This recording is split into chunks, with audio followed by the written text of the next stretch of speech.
Hi, welcome on the stream, and today I guess I will have the almost entire stream of knitting again after some writing practice. Hello Eastside.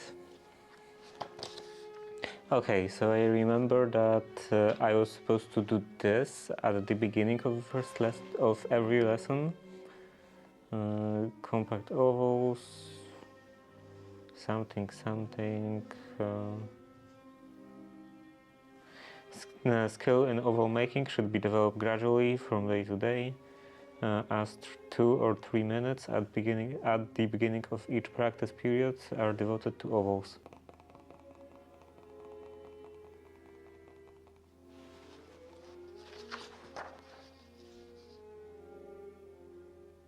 Okay, so I guess it is actually included in the drills. Well, here it's not.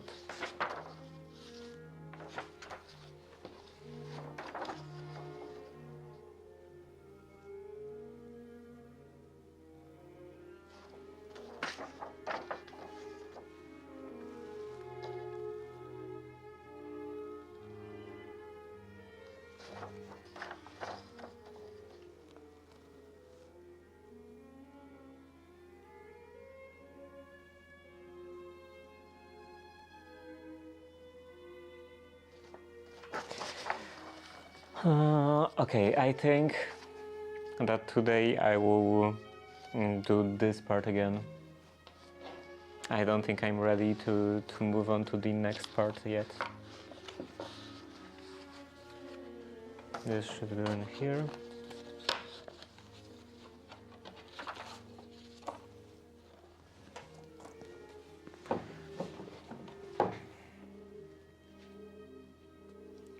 How is the ink? Oh, there's still quite a bit.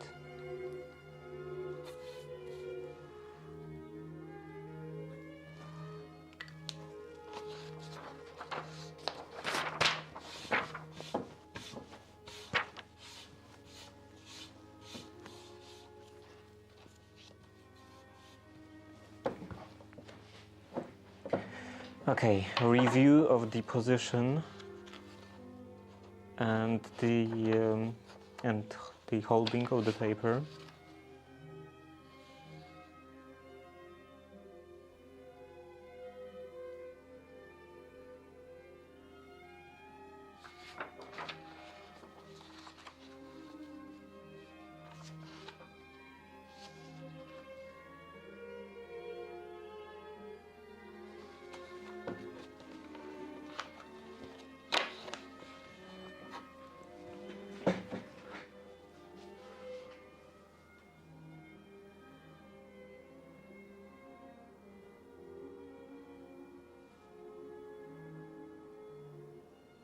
Oh, this is probably good.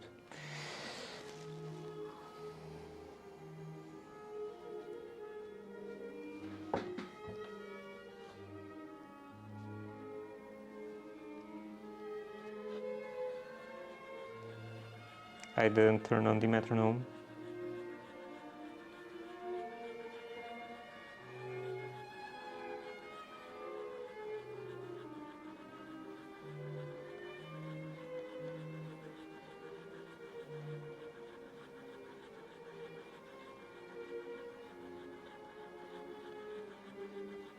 I think at this point I kind of have already a feeling of the proper speed, but still over time I can be drifting slightly, I would assume.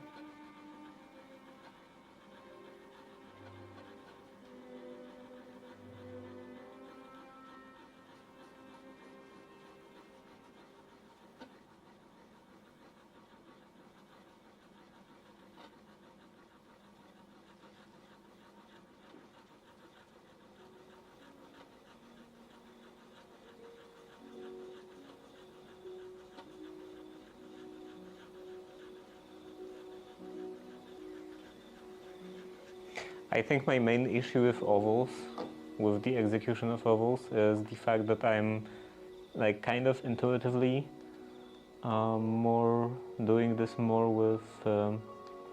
with left to right motion rather than up and down motion.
It kind of feels like the nib is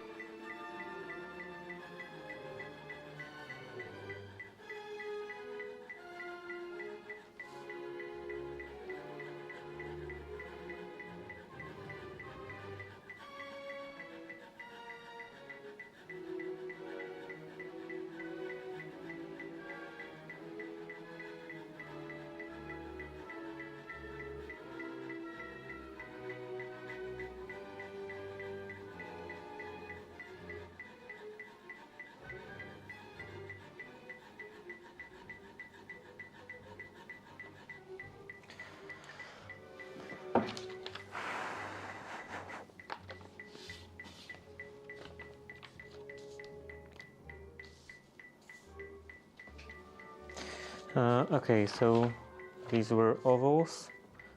Here, let's start with lines.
And looks like I am running out.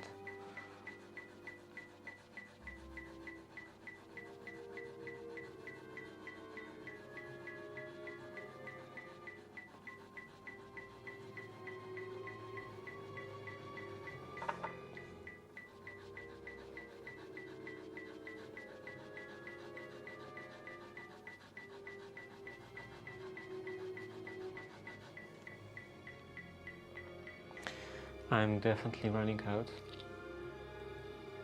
It is quite amazing that this practice takes pretty much the entire pattern worth of ink.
I'm not going on the entire height.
Okay, that's enough for today.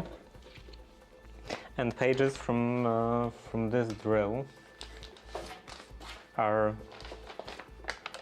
so covered with ink that they are crackling like that.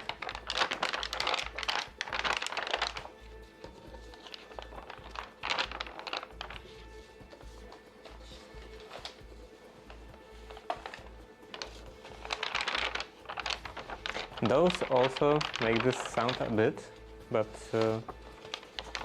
at least to me, maybe through the microphone it sounds different, but at least to me, this is much louder.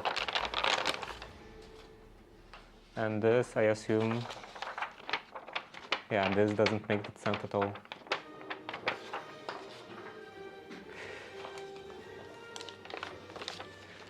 Strange art. You're talking about the contents of the pages or the sound?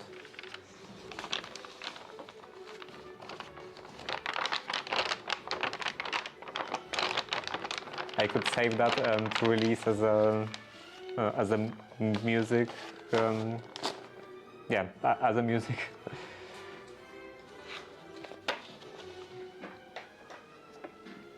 Release an album of pieces of paper making crackly noises.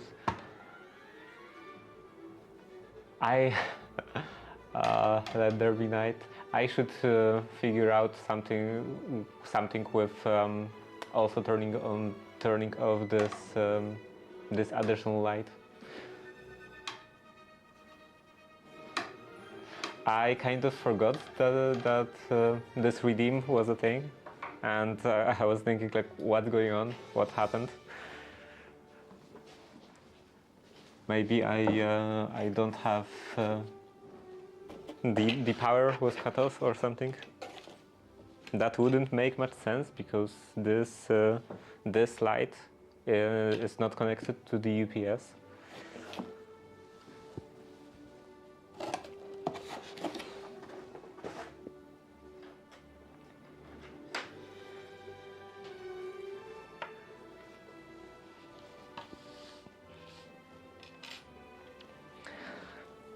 And yeah, the content is strange art.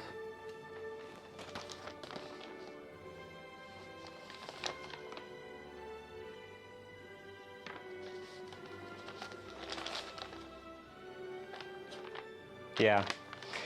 Anyway, now let's start knitting.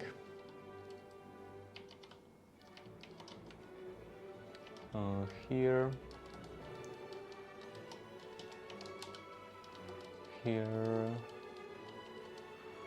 and this.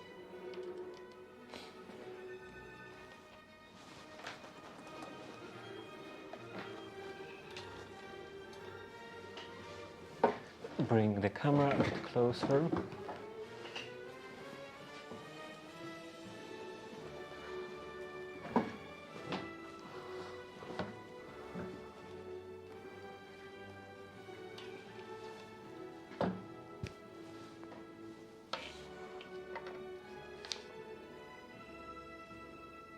Okay, on this page.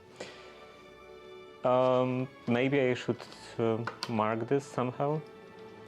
Like this is the first stage, first phase. This is the second. Okay, and the end is in here.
Hmm.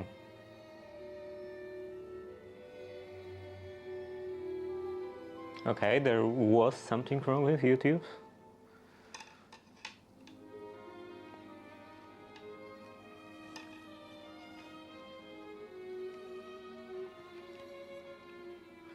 YouTube was claiming that it doesn't get any data.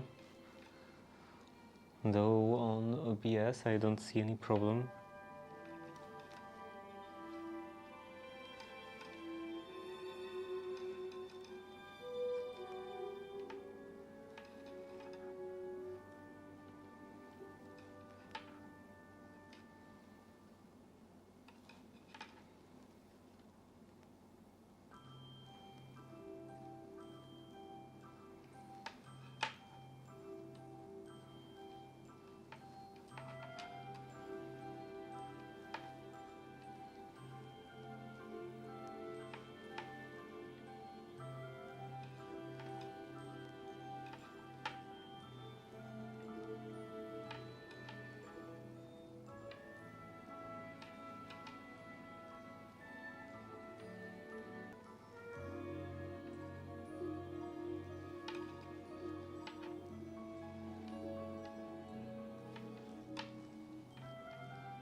I remember that yesterday in the evening, quite late evening, more like night, I was watching a TV show and I thought about something.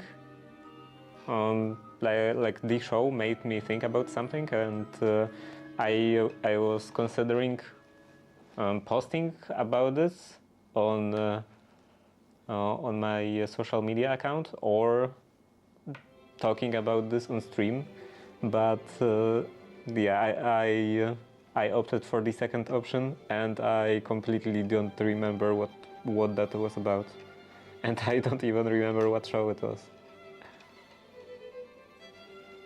Only that I thought about something, and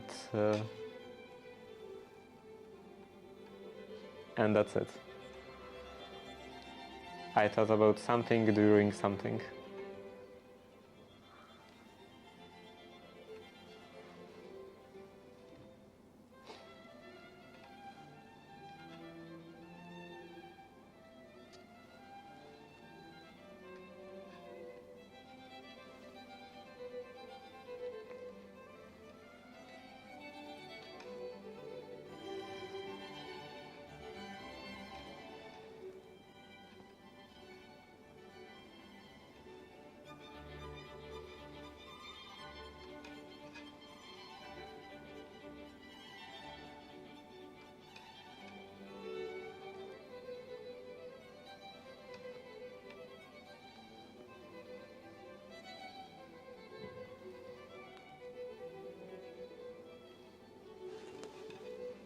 Oh, I remember what that was. Rectified spirits. So pretty much the almost pure ethanol. Why is that? That every time I see rectified spirits anywhere, like on YouTube or in some TV shows and in some movies, just any rectified spirits at all, the label is always in Polish. Do we have like the monopoly of on producing that stuff or something?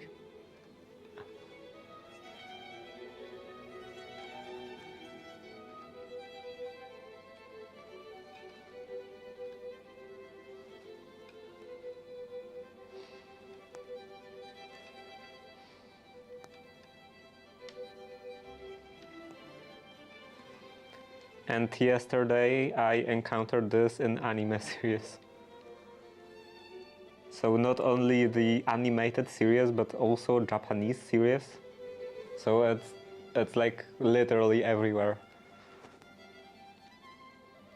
I guess just the entire world is buying rectified spirits from Poland.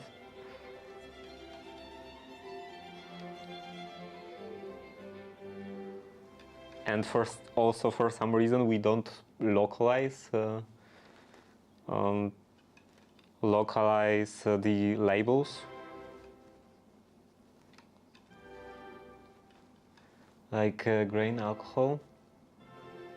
Like in Polish it's spirytus rektyfikowany. So it's like not pure ethanol, because I don't think you can actually, or at least it would be very very difficult to achieve completely pure ethanol, but like as far as you can go with the production of pure ethanol.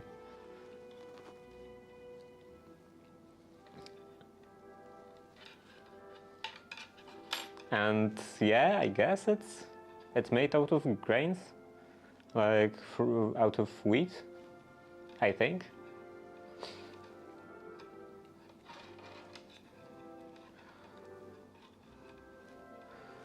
But it's not really that important, because it's supposed to be so pure that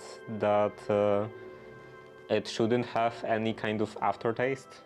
If you were to taste it, although I wouldn't recommend actually drinking it, it shouldn't have any kind of taste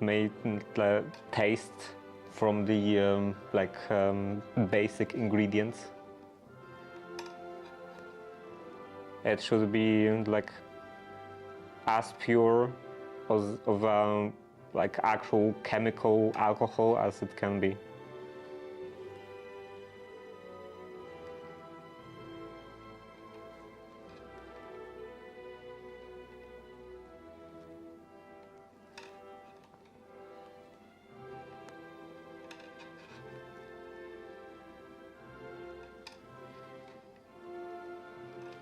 I'm pretty sure it's called rectified spirits.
And speaking of that, of the rectified spirits, I think I should buy some and buy shellac flakes, because up until now I was always buying like pre-mixed shellac and the liquid form, but that doesn't last for very long.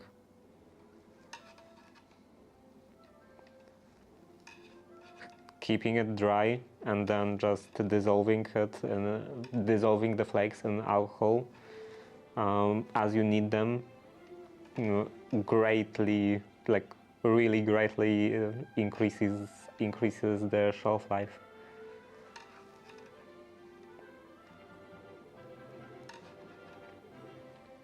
Same with hide glue. The main reason why I'm using hide glue opposed to PVA, yeah, the PVA is pretty much the most popular wood glue, and I don't use PVA because it expires pretty quickly, and sometimes I'm not doing any woodworking for over a year, or maybe even more than a year. Well, over a year maybe. Over a year, maybe even 2 years or something, and by the time pretty much all of the PVA glue that I would open would be completely useless. And when you're using hide glue in dry form, because it doesn't like the longevity of liquid hide glue is also not very long, even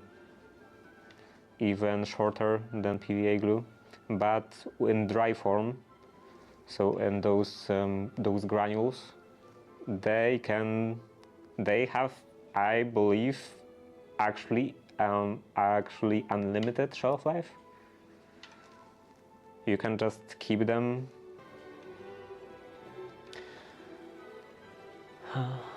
Wait, aren't you gonna make your own grain alcohol? I don't think it's very easy, because it's not distilled alcohol. Like rectified spirits is not distilled alcohol, because with distillation you can only go so far in the percentage.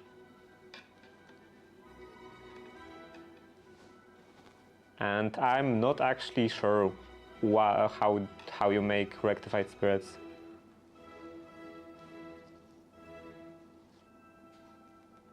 How does like the actual rectification process works?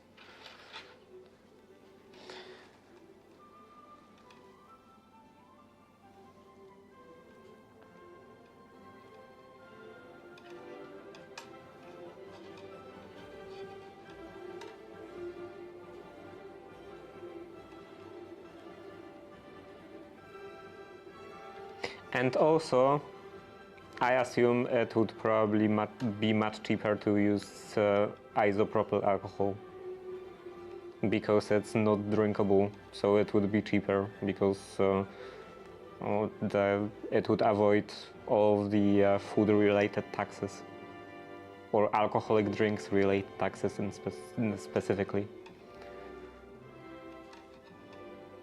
I could use, of course, denatured alcohol that also avoids all of the alcoholic drinks taxes, but it has the added impurities. Like that's the whole point of denatured alcohol, and I think they can affect stuff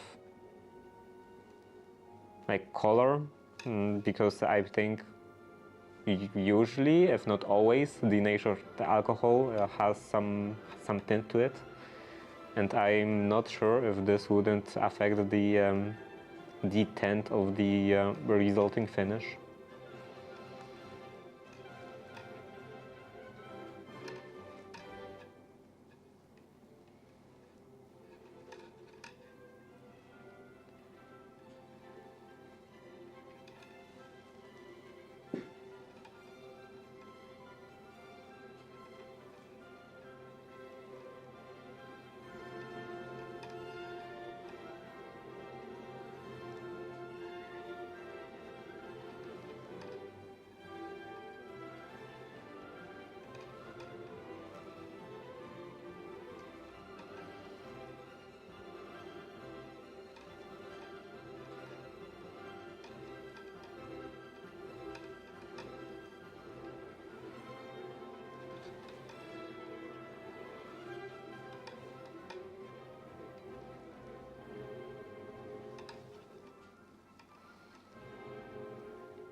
But that being said, I would actually want to have some distillation setup. Mostly for water. I would like to be able to produce my own distilled water because sometimes it's quite useful to have distilled water for something, and buying distilled water is quite stupid because like I'm not actually sure what's the price of distilled water, but I assume it's not as cheap as normal water, and also you have to transport that. You have to like pay for the transport, and you waste a lot of packaging, like all the bottles and stuff, and then you end up with not a very high quantity of distilled water, and distilled water is just water, normal tap water that was boiled and then condensed back into liquid form. So I'm pretty sure it wouldn't be very difficult to make something like that myself. To have some small distillation setup.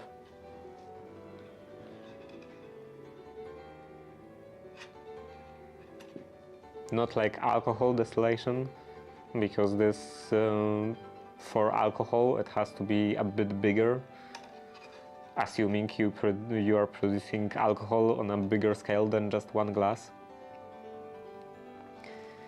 But I was thinking more about like the chemistry lab scale of setup.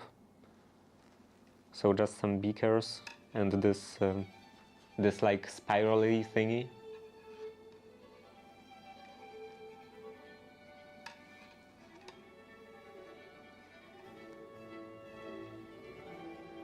But then I would have to have space for that. Preferably some space that wouldn't be affected by all of the dust that periodically appears in here because of some woodworking related task mostly. So I'm not sure if in fairly near future I wouldn't build additional wall in here and just split this workshop into into two separate rooms, or at least have some kind of curtain maybe.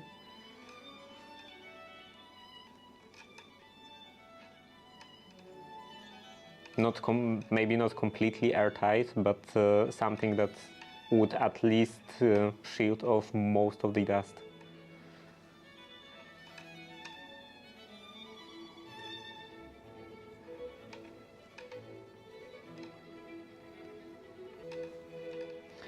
And hello, Atom.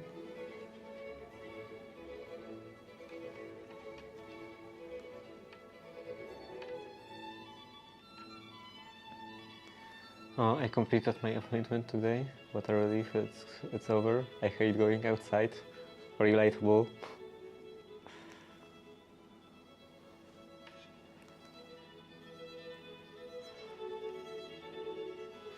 I hate going outside of my property, just the entire year round. But in winter, I hate going outside my house at all. I would prefer to just hibernate like bears. Just sleep the entire winter.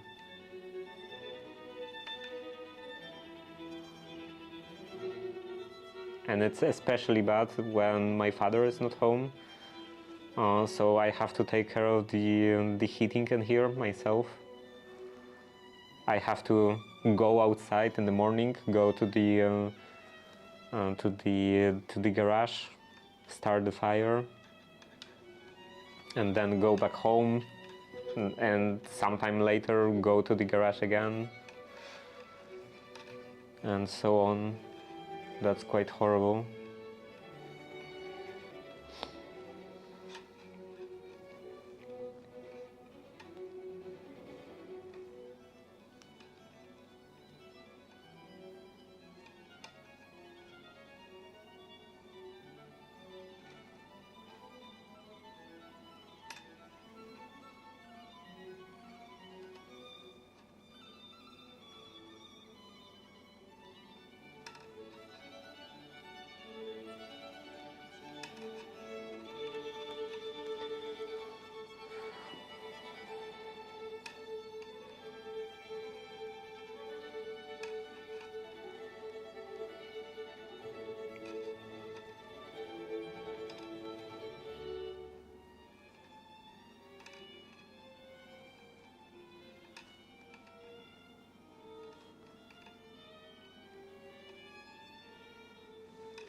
and the ad should be over.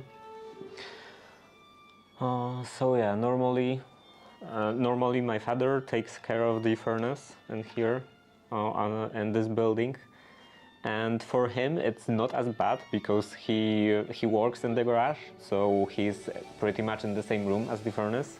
But when I have to interact with the furnace, I have to go outside every time. And there's quite a lot of interaction.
And that's another section. So I had my appointment at 8:45 a.m. That's horrible. Going at that time outside at 8 a.m. I'm barely waking up.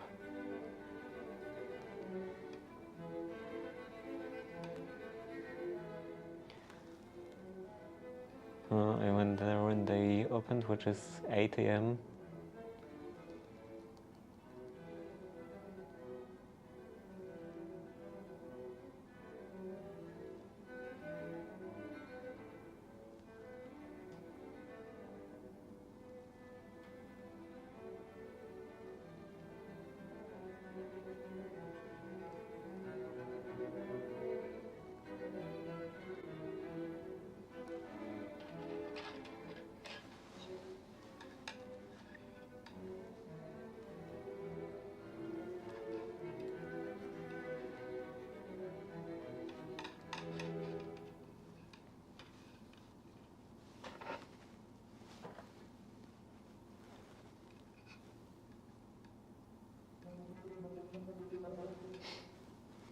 Now someone will take my spot, 8:45.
Like 10 years since I last had my haircut, so I don't even go to a barber, I guess.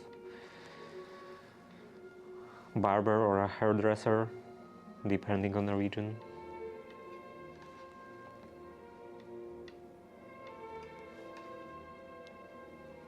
And I heard, like couple times I heard that it's actually like the visits at the barber shop work a bit differently than than they did when I was there last time. So now I would actually feel kind of lost. Like, if I wanted to go there after all that time, I wouldn't know how. If you have to like schedule an appointment or something.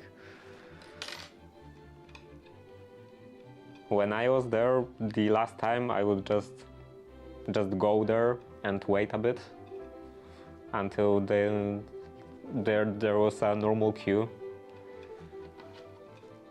No scheduling or anything, but I heard a couple of times at this point that now you do actually have to schedule. Like, it's a normal practice to schedule visits at the barber shop.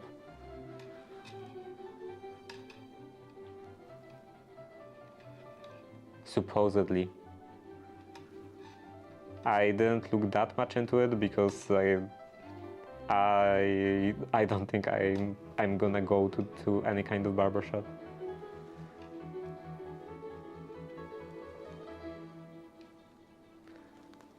And I also practically don't ever have any kind of doctor's appointments, because when I'm sick, then I'm just waiting until I stop being sick.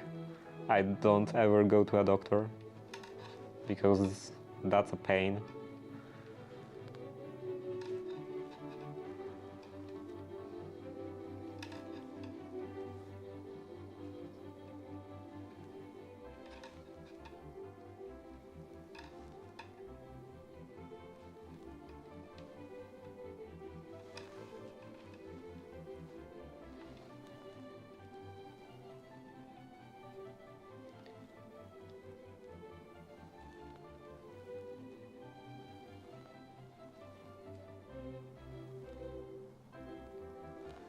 The algorithm uses statistics. It's the whole theory called queuing theory.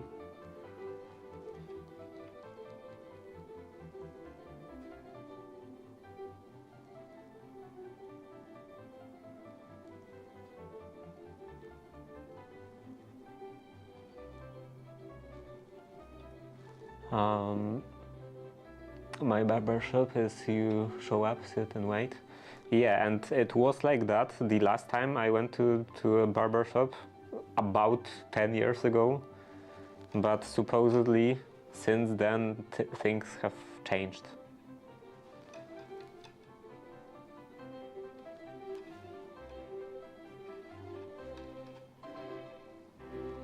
But I don't know. I don't have any, like, for last 10 years, I haven't had any experiences. I don't have any experience with going to the barbershop. I don't know how it works now.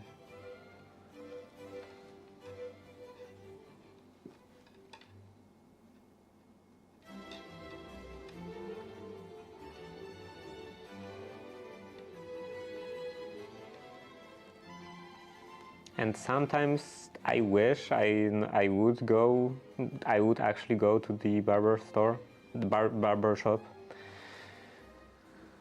because like cutting the hair on the back of my neck by myself is quite difficult.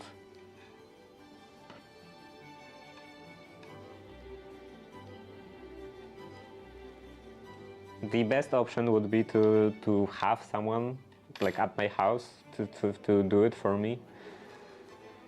But I don't really have anyone like that. Well, maybe I don't really want to ask for example, my father to do something like that. It would feel, I think, a bit awkward. So I just struggle by myself with a mirror.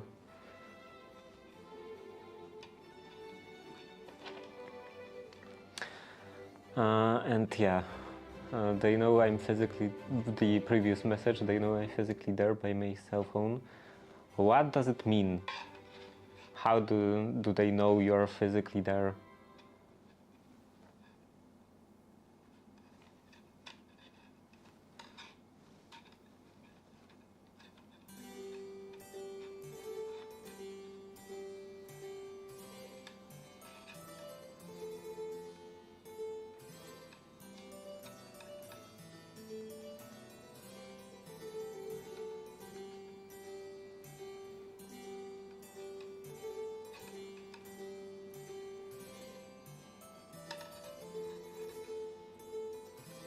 I would like some more details on that.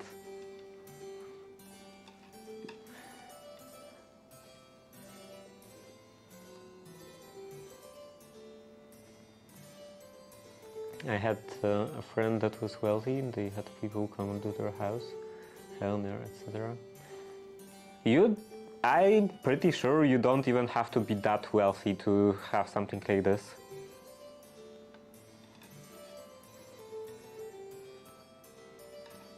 Like my mother was using something like this, a service like this, because of the disability, and I'm pretty sure it was only like 2 times the price or something of a normal visit. The normal visit in the hairdresser, at the hairdresser shop.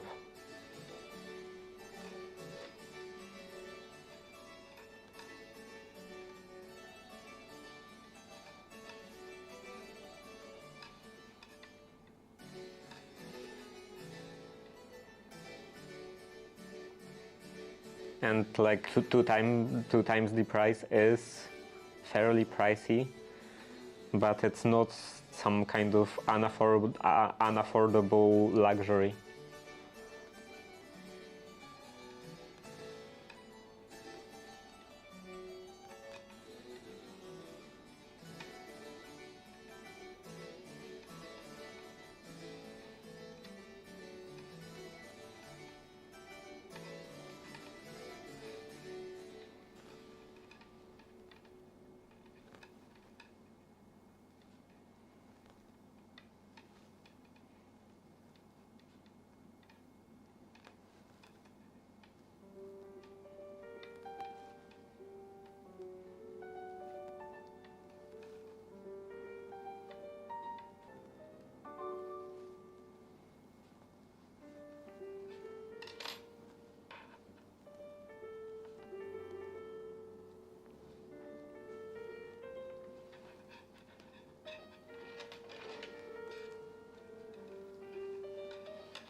I don't know how they determine that I'm there.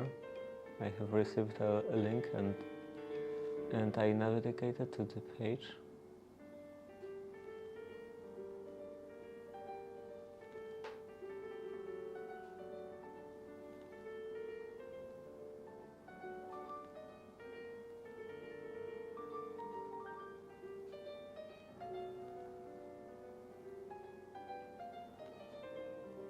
Okay, so it was in the in like the web browser or something.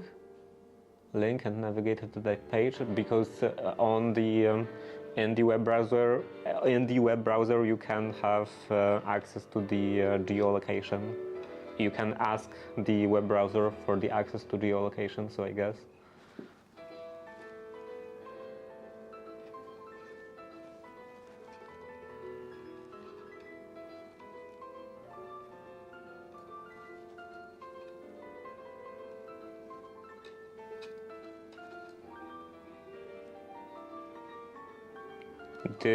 Did you see the like permission prompts saying that that website asks for your location info?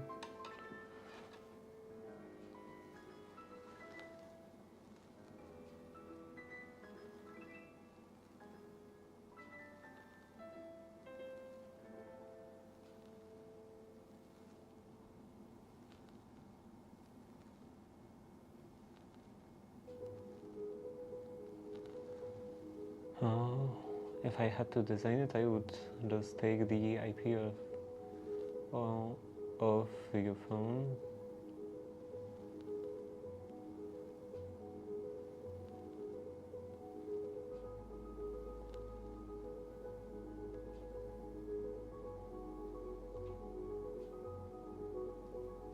Would that work?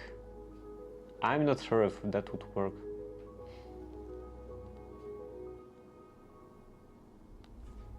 Taking IP of your phone when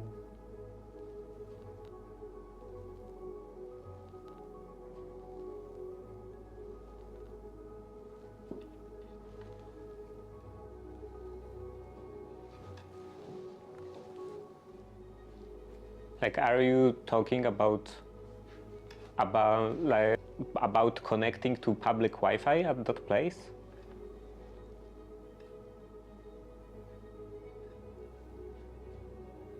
And then using Wi-Fi antennas? Scan for phone IP.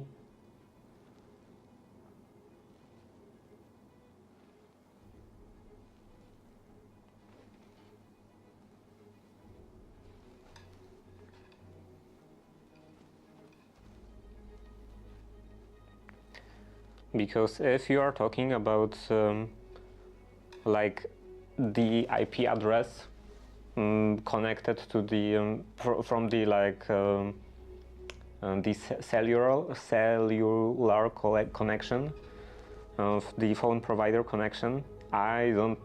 Can you read that from outside?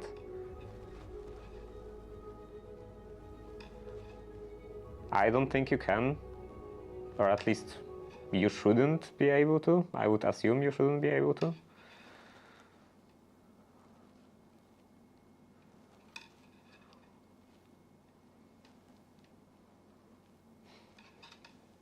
I don't think something like that is really broadcasted or something. And with public Wi-Fi, then you would depend on the fact that, on the hope that someone who is supposed to have an appointment would connect to the public Wi-Fi. And I would assume most people don't. At least I don't. Ever. And it's also not very good to connect to public Wi-Fi.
Oh, you can detect any Wi-Fi antenna near your Wi-Fi station. The cellular antenna is not Wi-Fi.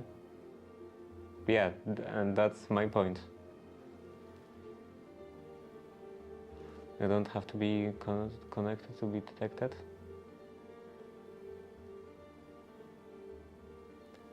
Yeah, but you're not gonna have IP address if you're not connected.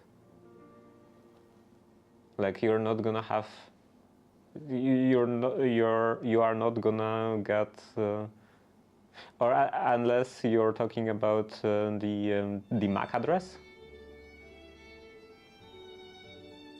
Can you read the MAC address through our website? Because like IP address gets assigned when you connect to the network. So if you're not connected, then you don't have any IP address.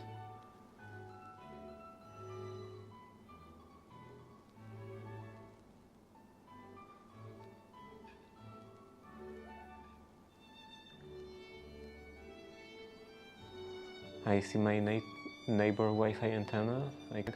Yeah, but that's the other way around. Like, phone is not broadcasting Wi-Fi.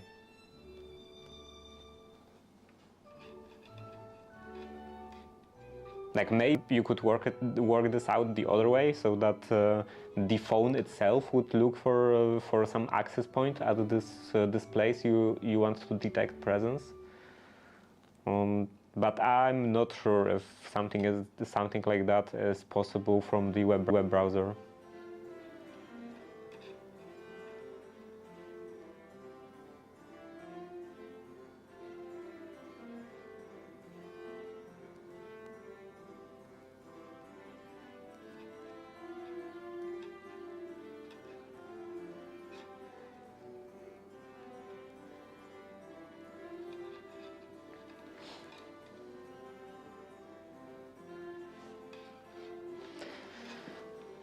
And also, Wi-Fi name doesn't have to be broadcasted.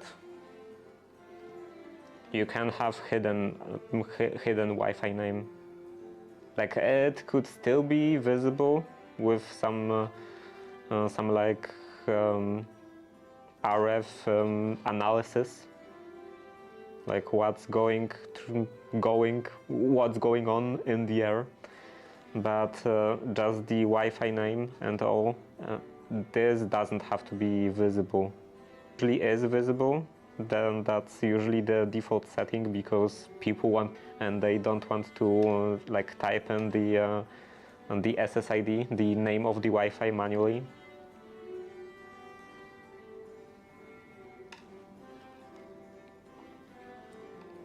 So the name is broadcasted to everyone. Have to be.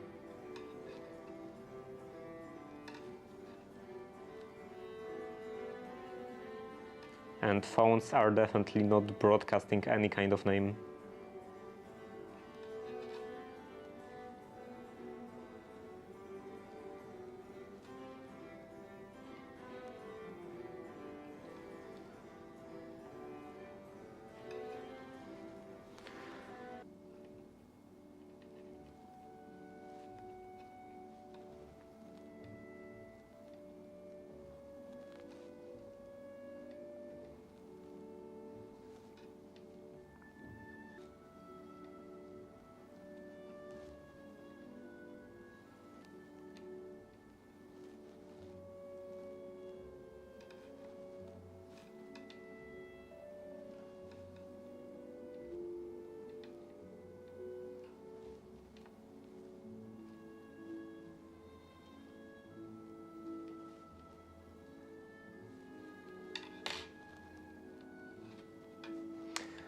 Okay, websites can detect your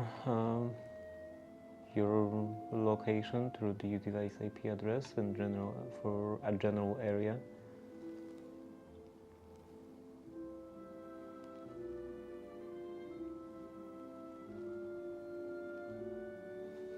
Yeah, but IP address, device IP address is very general area, extremely general area. Like you can deduct country from it, and maybe the region in the country, but not much outside of that. You can't do anything with like you can't work on that scale with the IP address, because that's about the like actual WAN IP address, outside IP address, and that's basically about different blocks of IP addresses being assigned to different geographical locations. And cześć Velos, cyberbezpieczeństwo.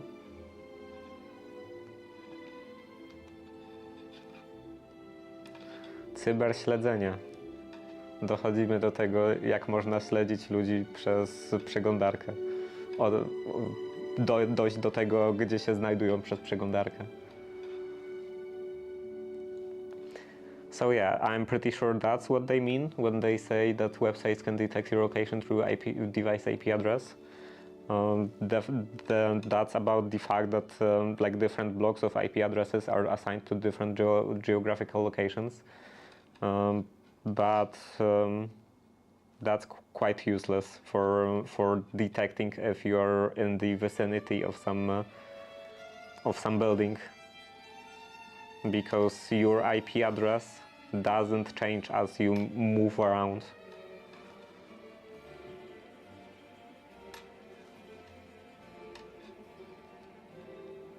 You're not constant, like, okay, it does change.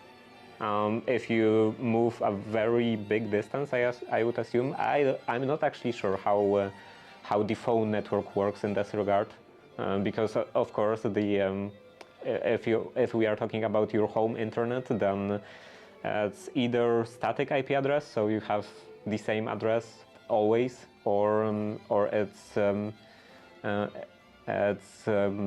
it changes every day or so. But with the phone network, I'm not actually sure how that works. Like, if you maybe get a new IP address every time you connect to a new station, cell phone station, that would be, I think, pretty convoluted. I don't think it works like that. So I would assume you have the same IP address for quite an extended period of time.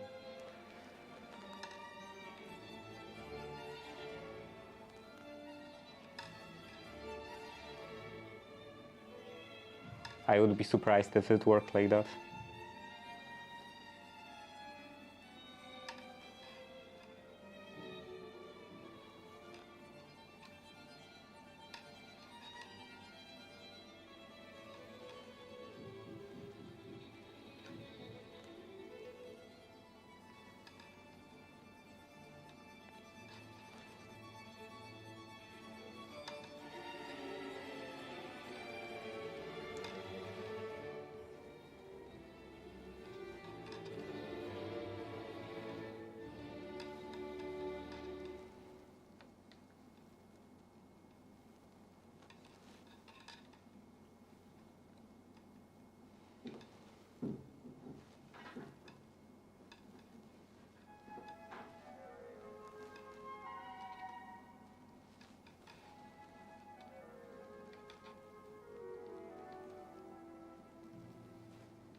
Okay, that's another section, and the S should be over. Oh, don't know what to cook today. I sometimes don't know what to cook today or on a specific day when I'm already starting cooking. I'm pretty much always cooking some pasta, so sometimes I'm actually like starting to cook to boil water, and so I'm starting to prepare some other stuff, and during those preparations I'm deciding what I'm actually gonna cook today. Because even though I already started preparing some stuff, I still didn't dedicate any time to actually deciding what I'm gonna cook, and there are still quite a few options from the basic steps.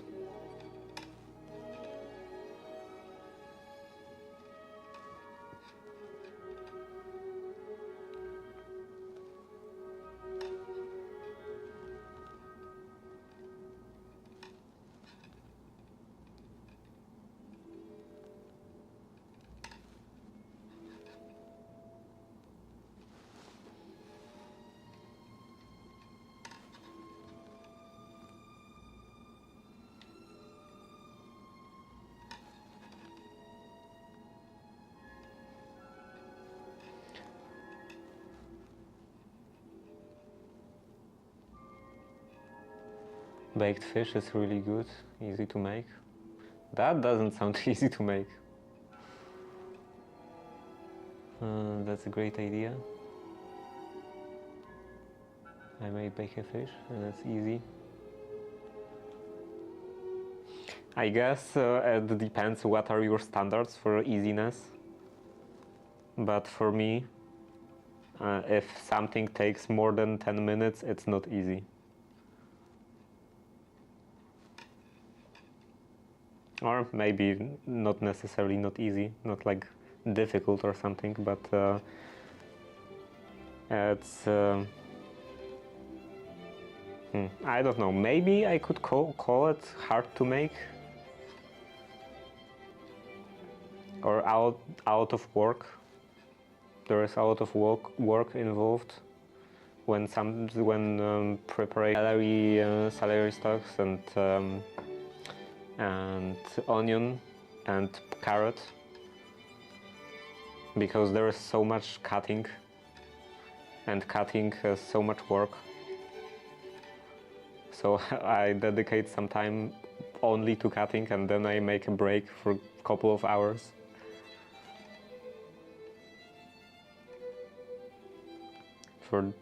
Until the following day.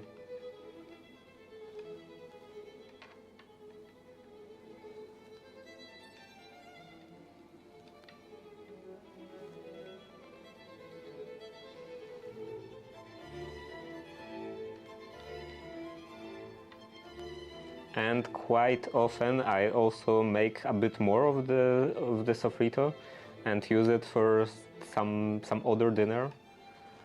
To also save on some peeling, because of course cutting is pretty much the same, no matter how I'm not saving any cutting with preparing the bigger amount, but I'm saving some effort on the mess and peeling of the vegetables and all of that.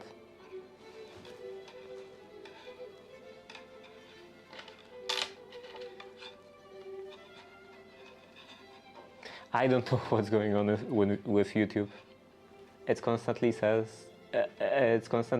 that it receives no data, even though I think the OBS doesn't have any problems, and I'm pretty sure Twitch also doesn't have any problems.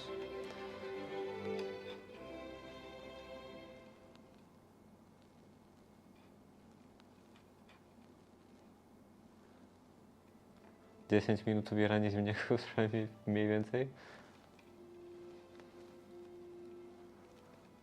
No takie są właśnie moje standardy na temat tego, co jest pracochłonne.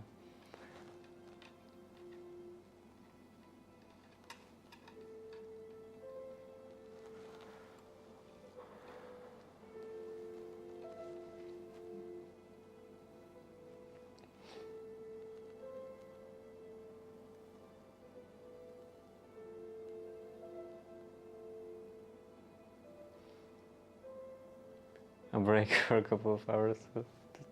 Yeah, isn't that normal? Do you cut pounds? No, like depending on the depending if I'm making this for a couple of days or for just one portion of ragu, I'm usually cutting like 2 medium carrots and 1.5 onion and about 2 celery sticks.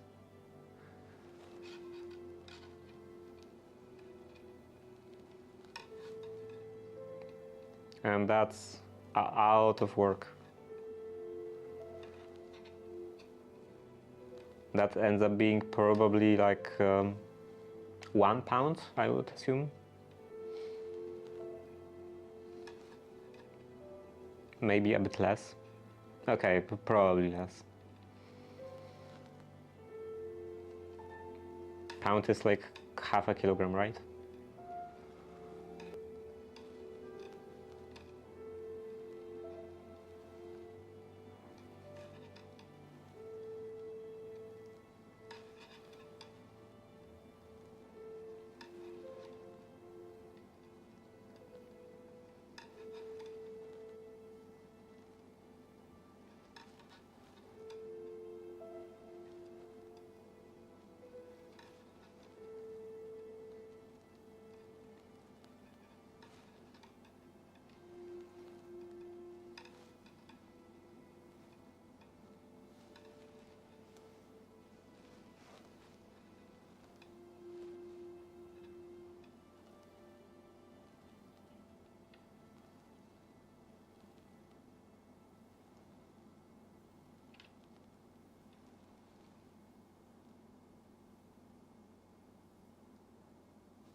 I hate when I'm making something, when I'm cooking something, and there is so much work involved that I don't have time for washing everything, like washing the knife, the cutting board, and everything else that I was using during the preparations.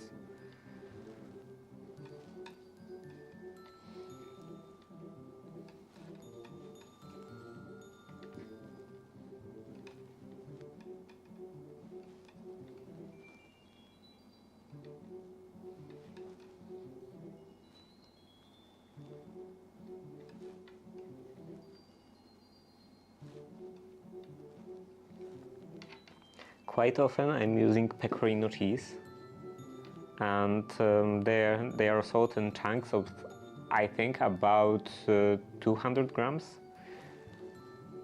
And when I run out of grated pecorino cheese, because like I'm grating the entire chunk at once, I'm also doing that usually the previous day, because it's so much work to grate this chunk of cheese.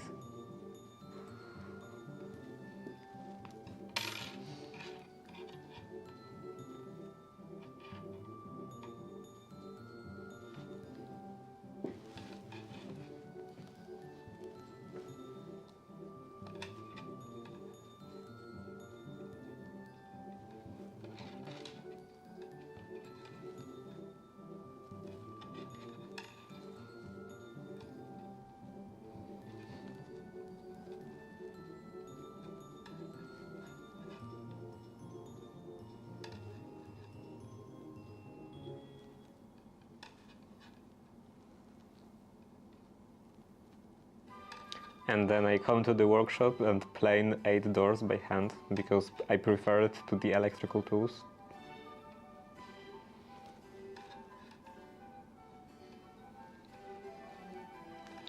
So I guess my perception of effort is maybe not exactly super consistent.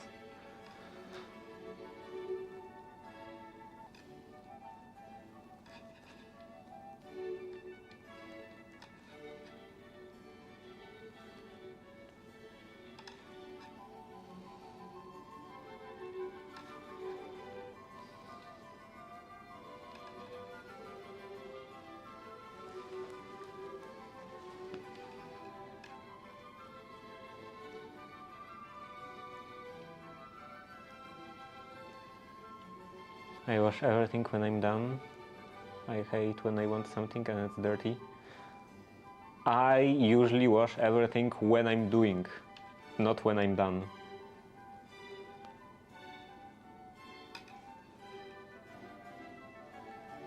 By the time I'm finished cooking, almost everything is already washed.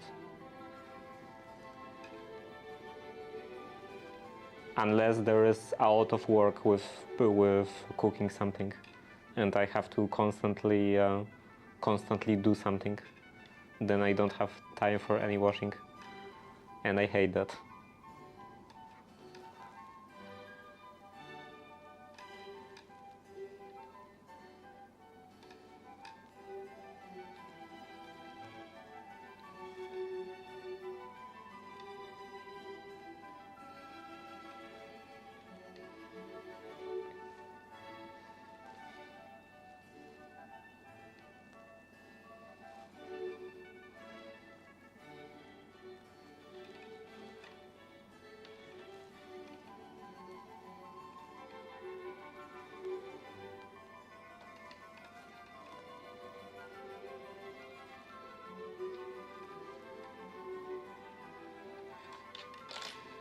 Okay, that's another layer, another row, and then some more reductions.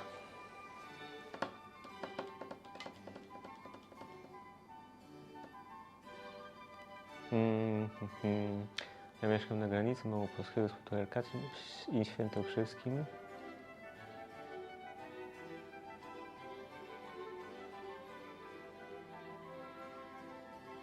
Ja tak ogólnie nie przepadam Nie wiem nawet, czy za polskim jedzeniem. Może po prostu moja rodzina nie gotuje zbyt dobrze i po prostu utożsamiam ich kiepskie gotowanie z... utożsamiam polskie jedzenie z ich kiepskim gotowaniem, but I'm mixing English and Polish and English words. Ale ten... może utożsamiam po prostu polskie jedzenie z ich kiepskim gotowaniem, ale ja ogólnie jak tak sam coś gotuję, to głównie kuchnię włoską. Czasem się zdarza coś francuskiego, czasem coś z jeszcze innego państwa, ale kuchnię włoską chyba najczęściej z kilku powodów. Po pierwsze, że po prostu mi smakuje, a po drugie też bardzo duży, bardzo istotny powód, że nie jest zbyt skomplikowana. Pod względem zarówno ilości składników, jak i stopnia skomplikowania procedury gotowania.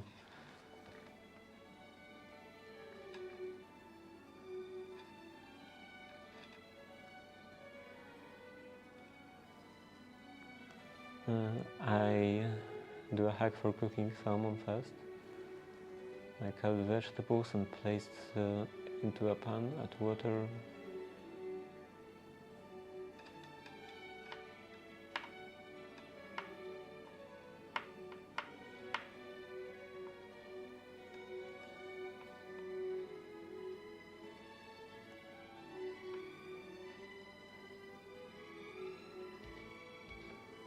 Easier to remove grease stains from pan when it's hot and soapy.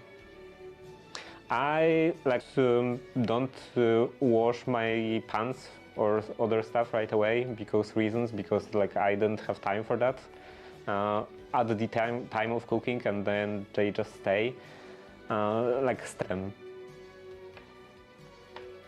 Like it's grease usually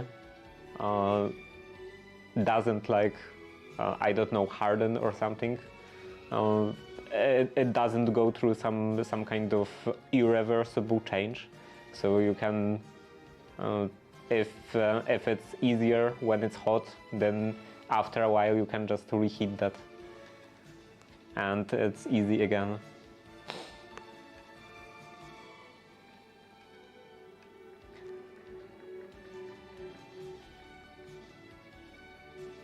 And also just washing everything pretty much is almost always very easy with citric acid. I add citric acid to washing practically everything.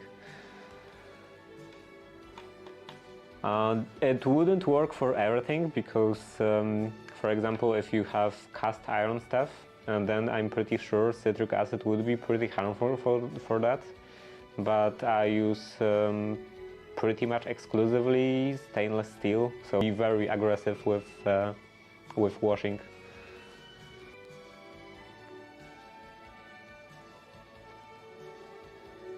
We'll try that. Yes, citric acid is just magic powder. It works for practically everything.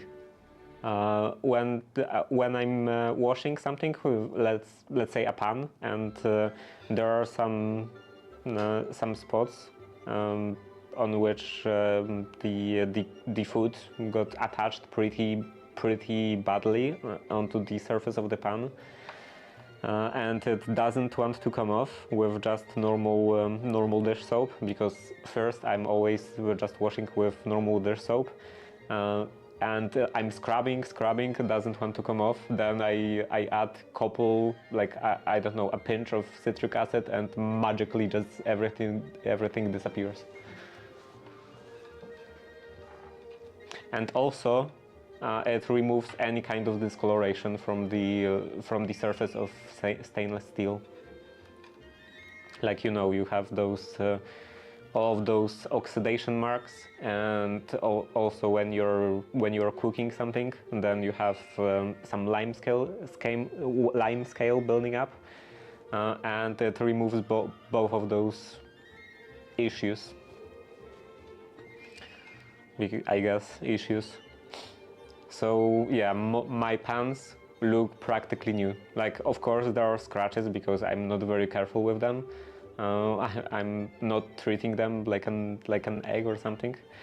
So I'm just using on the surface of the pants, so they are scratched all over the place.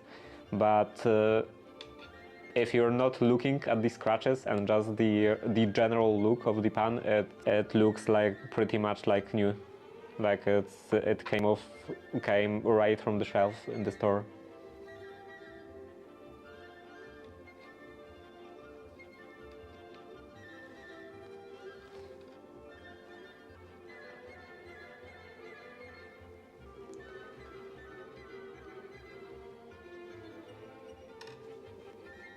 And that reminds me that I have to buy some more citric acid because I'm running out.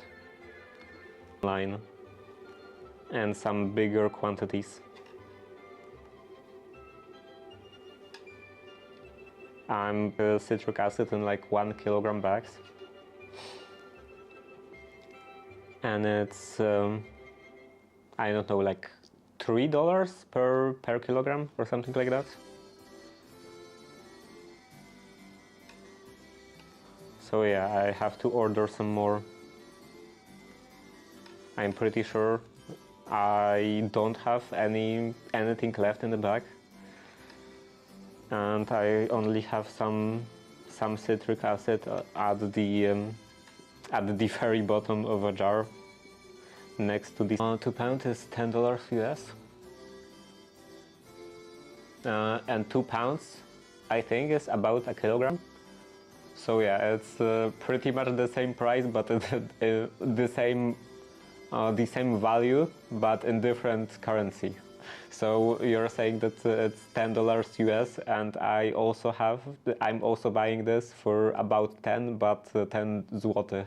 So it's I think 3.5, about 3.5. It was like that last time I checked.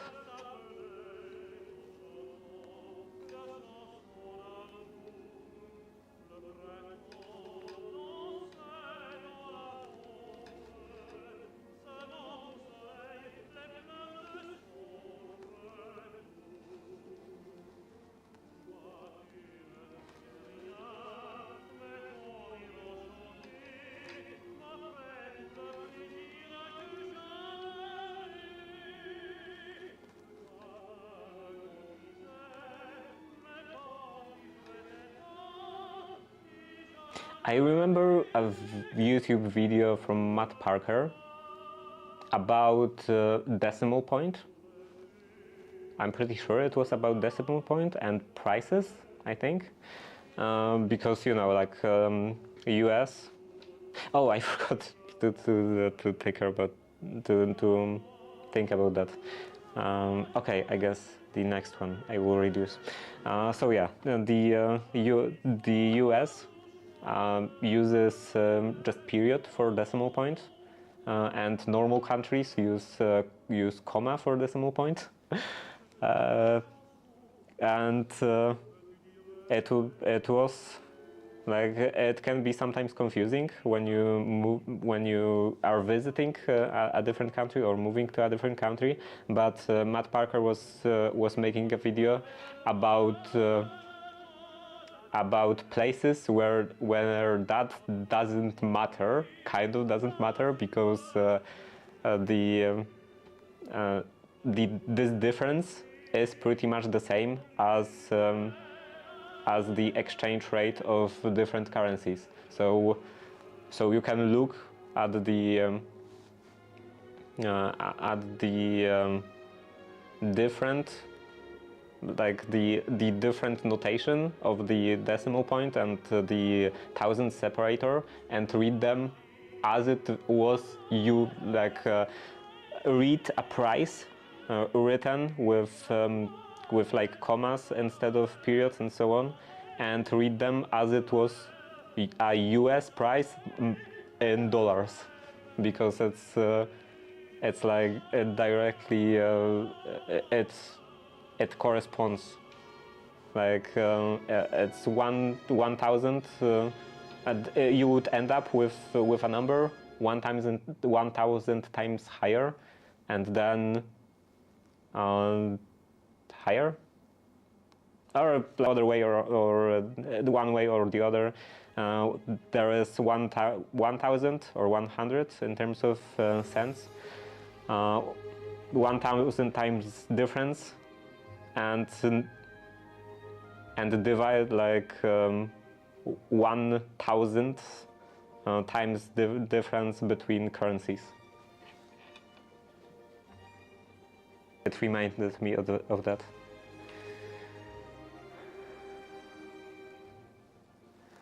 He made a great video about one of off by one fallacy. I don't think I saw that. It doesn't ring a bell. Okay, so now I want to reduce another one. So I can't do anything with in here because I already passed this entire section. So I guess in here.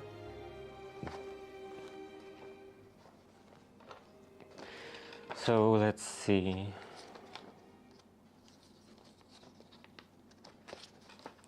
Yeah, that would be 1, 2, 3, 4, 5.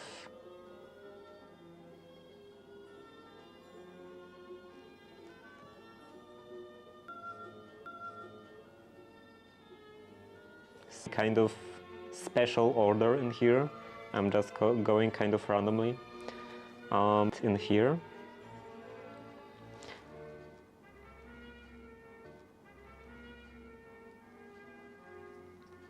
And then 9, and then 9, 10,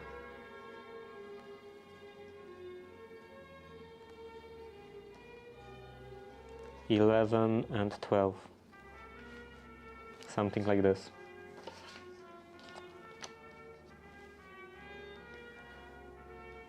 BRB going to make a meal.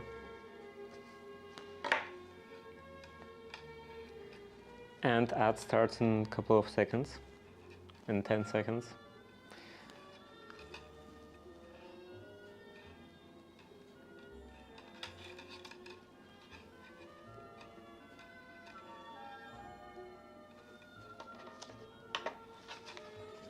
Now I'm thinking that I should probably write that down in some kind of better way, because this is kind of confusing and I want them, the both songs to be the same.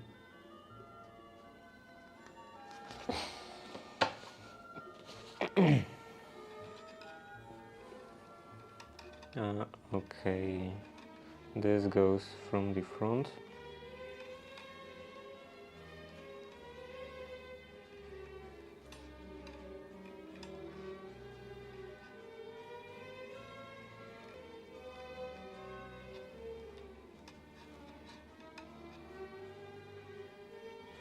And here I want to reduce them to 4. This one goes normally, this one normally, and now here purl 2 stitches.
another section then.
I'm thinking about a bit more about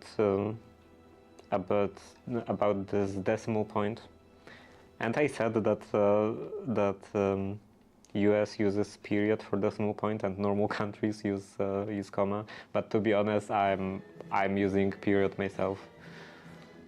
Usually, almost always.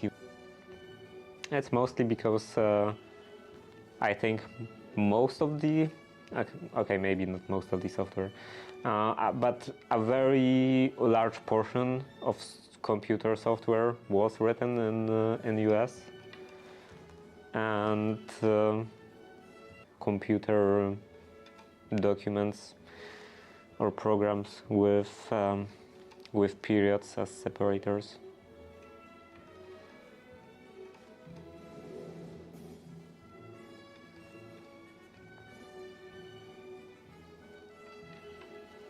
But I hate using commas as thousand separators.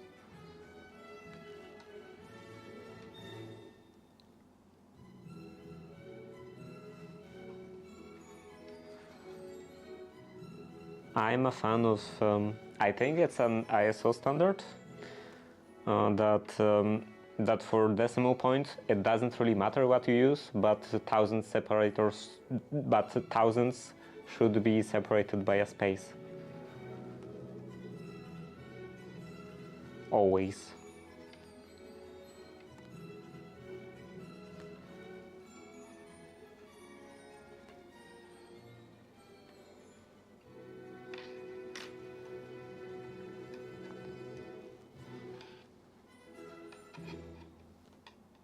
Putting a comma in there is just needlessly confusing.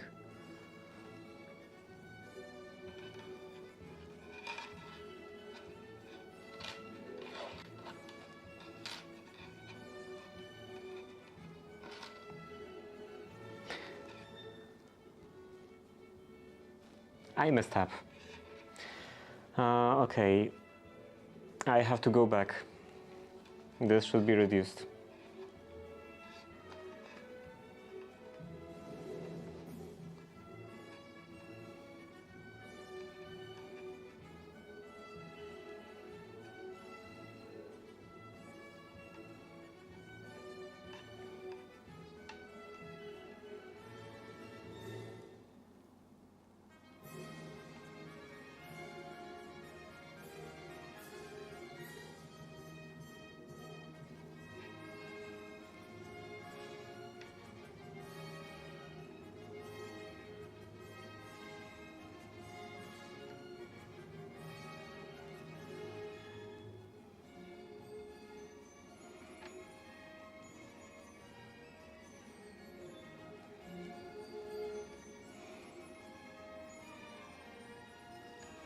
Okay, now one more.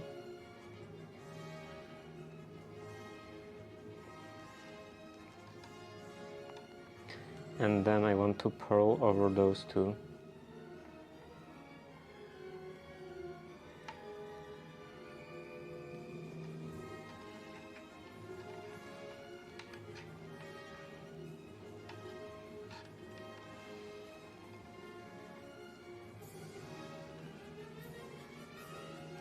It won't be easy. Looks like.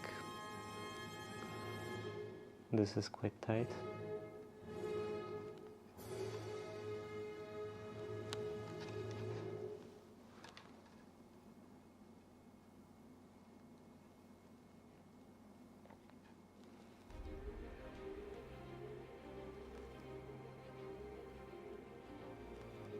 It definitely seems much tighter when it was undone.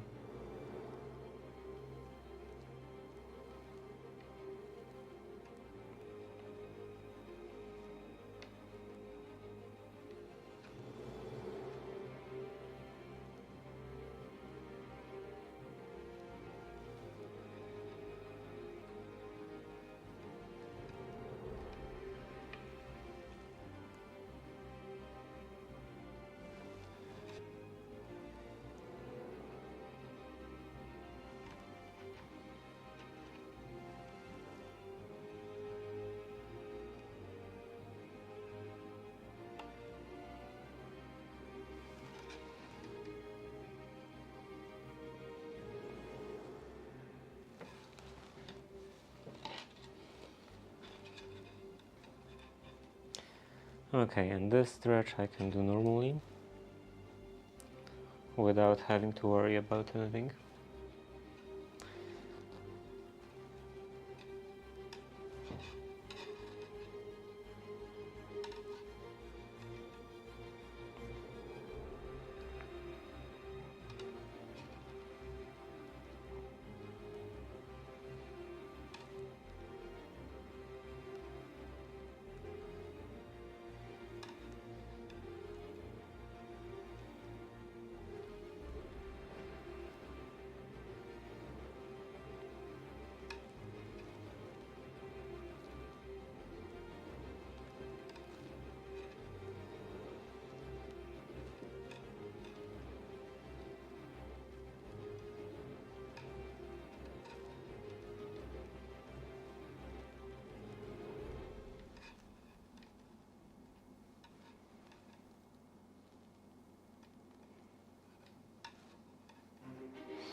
And that was another row.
I found a place selling knitting needle sets for 50 cents each, and thought I should send him a whole collection of them.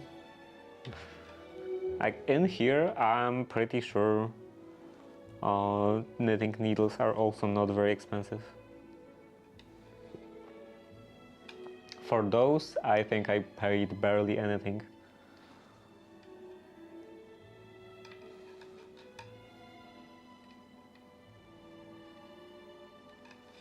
I think the delivery costs were like twice the price of the needle, the set of needles.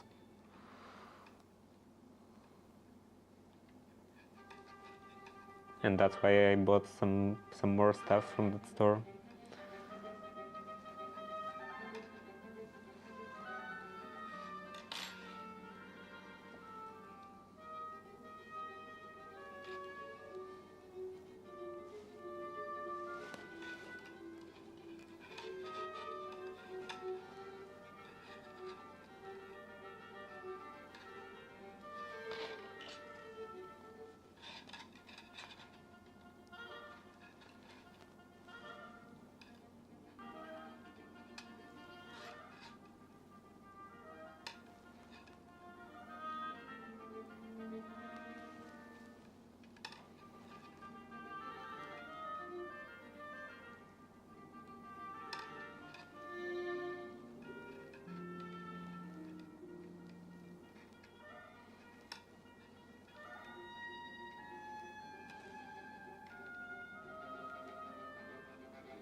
Those were fast, it wouldn't hurt your hands so much, I bet.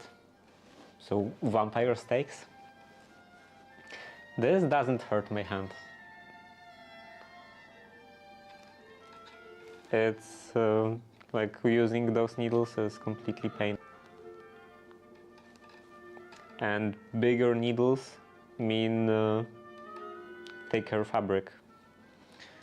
Much thicker, because you have like, okay, maybe not thicker, because if you are using the same yarn, then it would be just more see-through, I guess.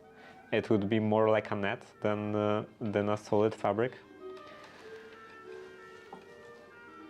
But with smaller needles, you would have less stitches per area, per inch or per centimeter.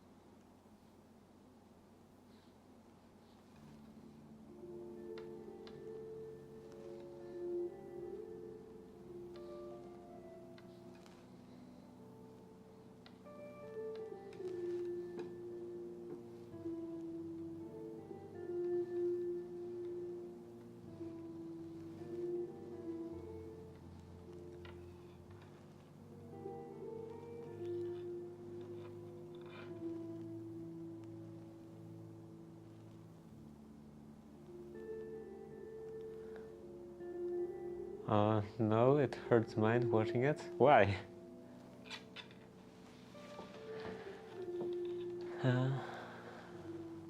It's just the handle was wet. there is no handle in here. There can't be any handles in here. Like those are double pointed needles, and they have to be uniform thickness all throughout the entire length, because you are using both ends. Like when I'm going to the end, I'm pushing this this needle to the other end, and I'm working in here. So yeah, having handles on needles wouldn't work for something like that.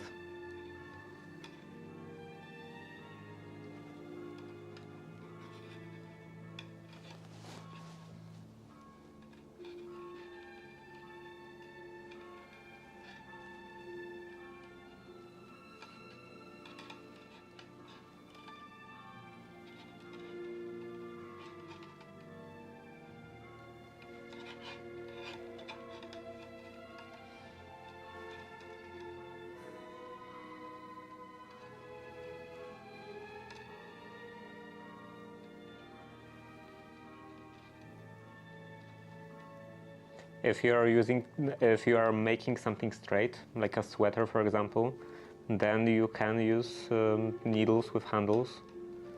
But for something round, and especially for something round with a fairly small circumference, you have to have something like this without handles,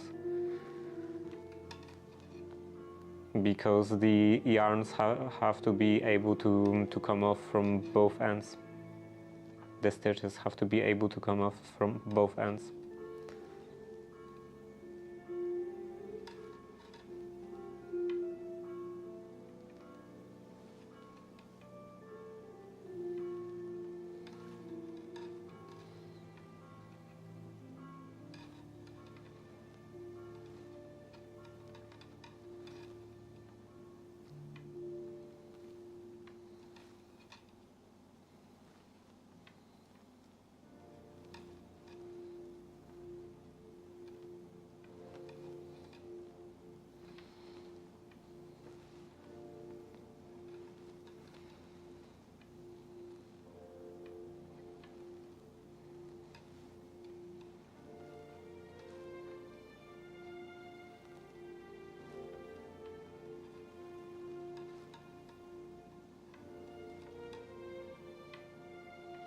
Now I got used to it, so I don't feel any pain, but when I had some pain, it was at the end in here, like those two lower fingers, and they are not holding a needle, it's from holding the yarn like this.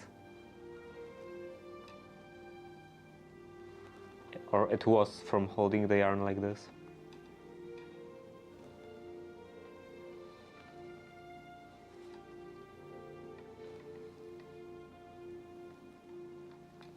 But now I guess my muscles got used to this position, and they don't mind.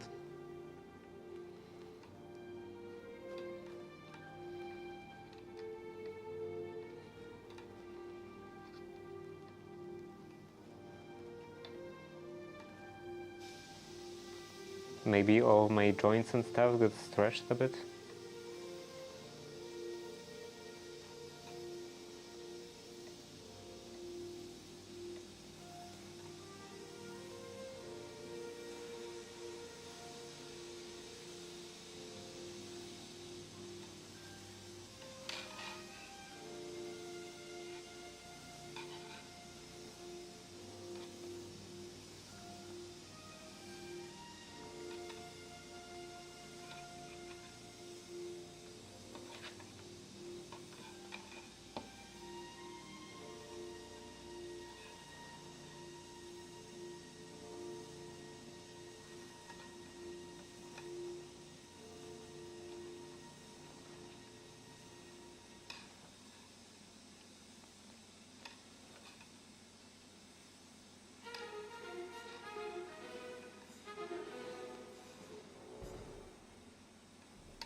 Does it really look like it's painful? I can't really see the reason. Like, okay, maybe in here it's like poking into my arm, depending on my position of my arm, yeah, arms, hands, wrists. But it's not super sharp, so I can do this without any problem. It's not like it's not gonna poke through my skin or something.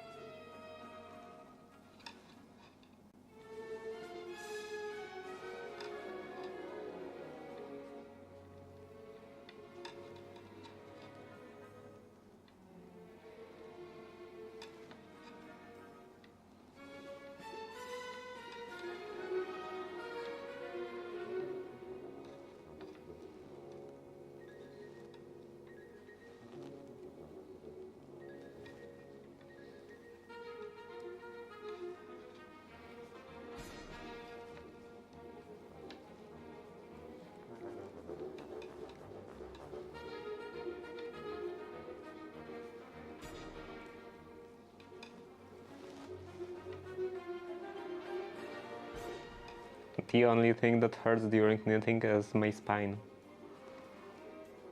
But that's, I guess, from because of knitting around the camera.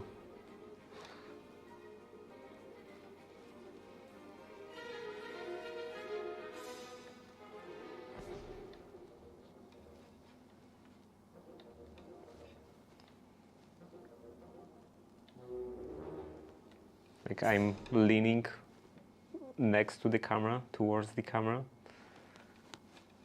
and then like this hand comes from the right side of the camera and this from the left, so I have the camera in the middle.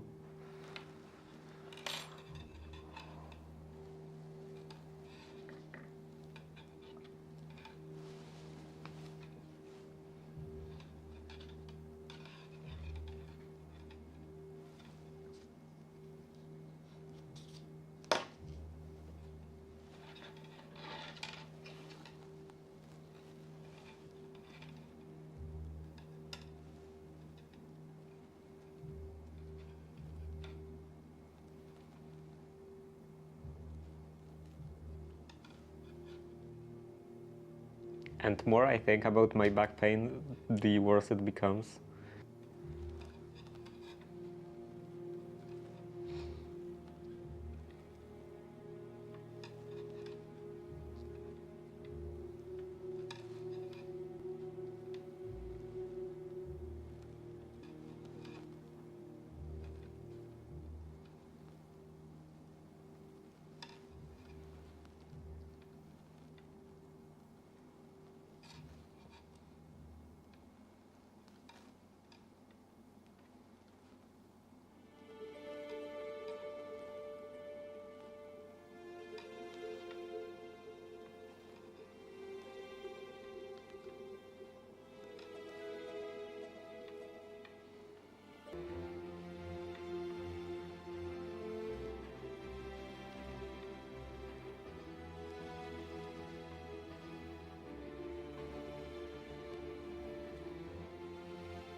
the preview is constantly going black, and it claims that it doesn't receive any data. And then after a couple of seconds it comes back and it says that the connection is excellent.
That's another row.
That's another row.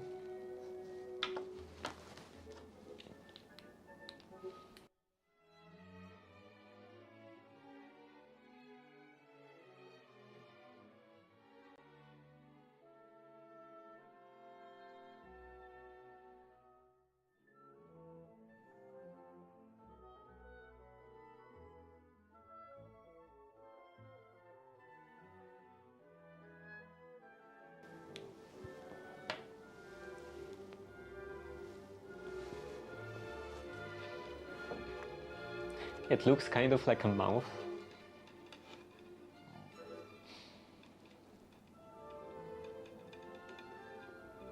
It could be some kind of monster that just swallows you and puts you into the knitted bag in the back. Okay, let's continue.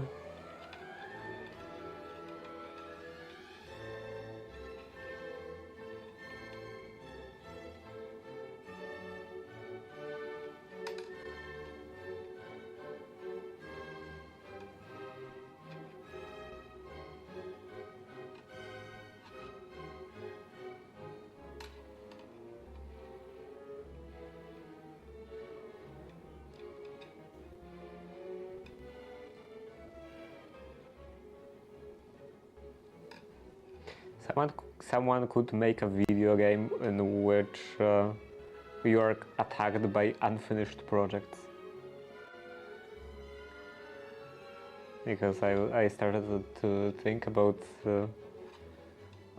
this looking kind of like a mouth, and that it could swallow you.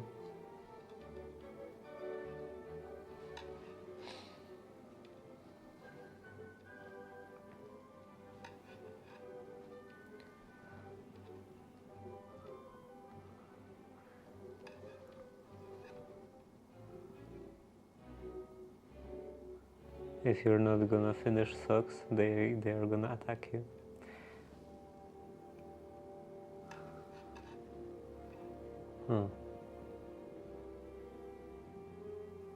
Okay, this is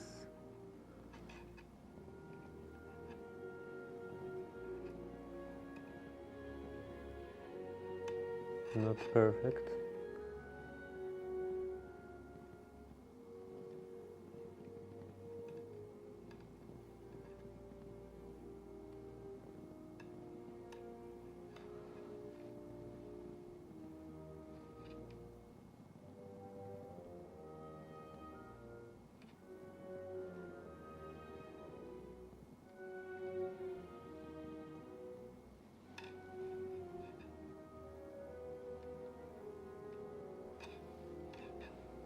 Yeah, that's better.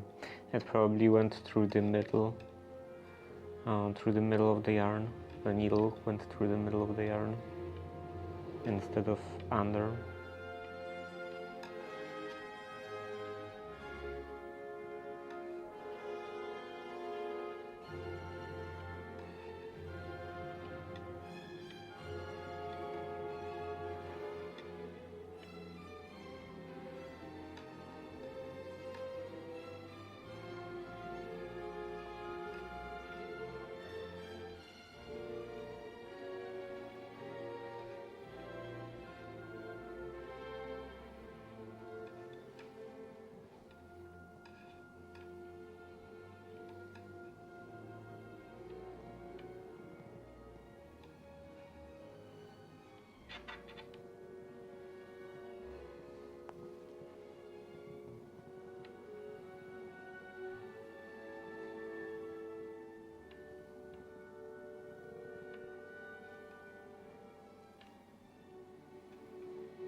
Wait, what is this?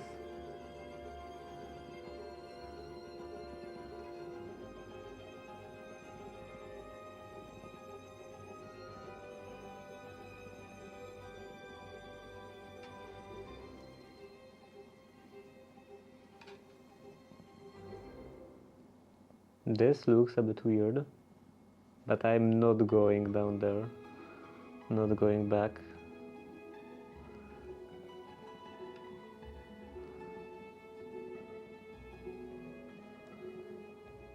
Oh no, maybe it's not weird. Yeah, this is the back. So this is just the retraction. All per stitching. Okay, in that case, everything seems to be fine, and this will, I assume, even out with some stretching, washing, and other stuff.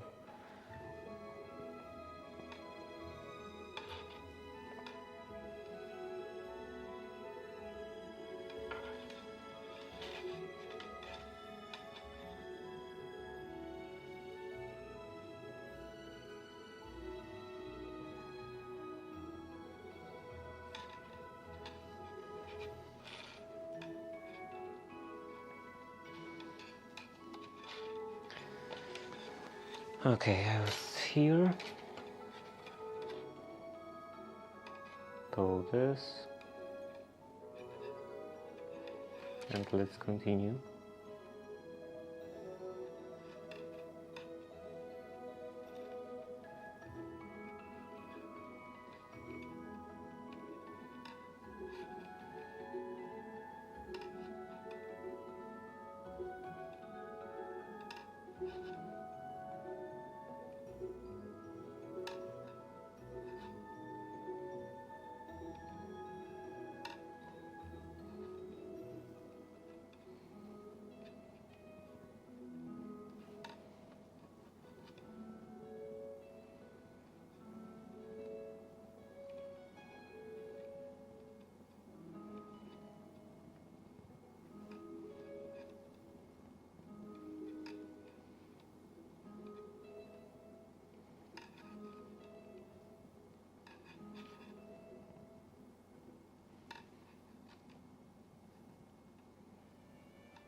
That's another row, but I'm not actually sure if I didn't drop a stitch in here.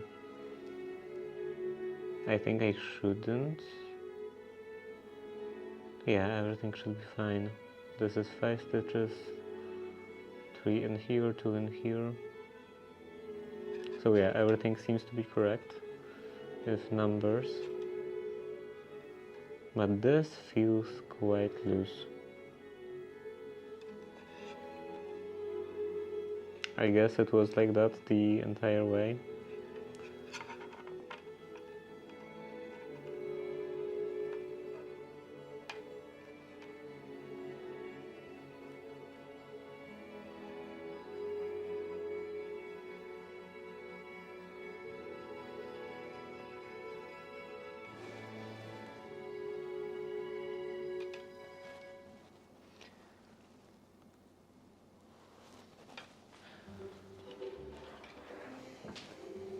So today I will do one more row, and that will be it for knitting.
And that's the end of the row. Another one. So that's enough knitting for today.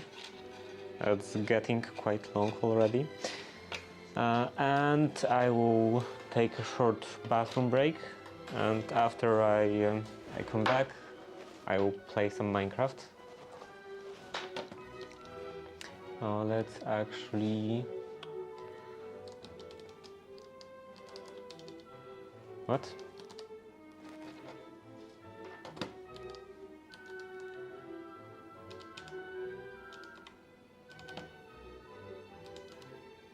What's happening?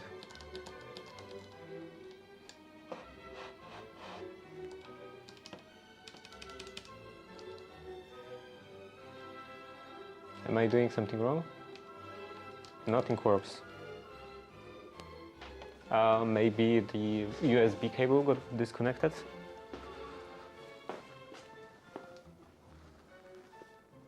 No.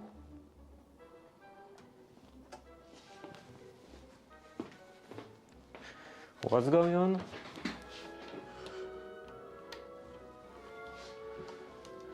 Okay, now stuff works. Okay, so here, Prism Launcher, open,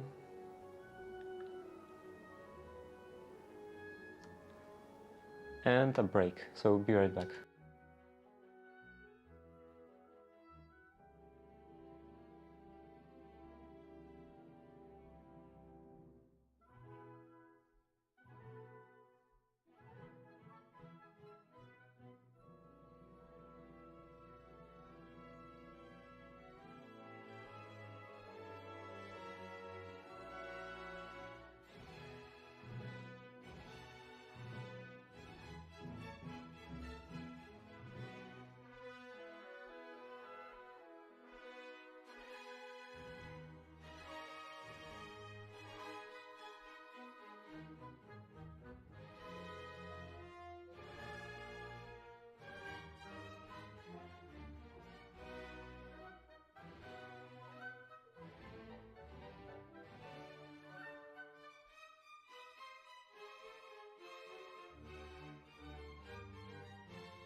And this is a bit, maybe the frame is maybe a bit low, but it can stay like that.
Our elite groups, turns onto duty, protect there, do not attack or steal when they are present at all.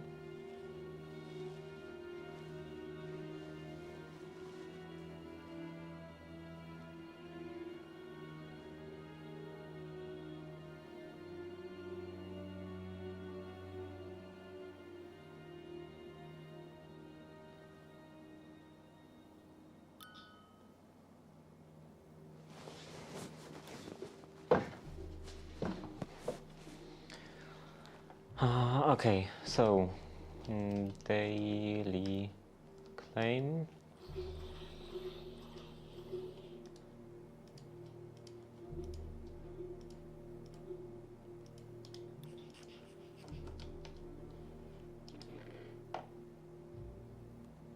Safety, what? Sneak to open and close? Safety button? Sneak to open and close. I run out of this stuff.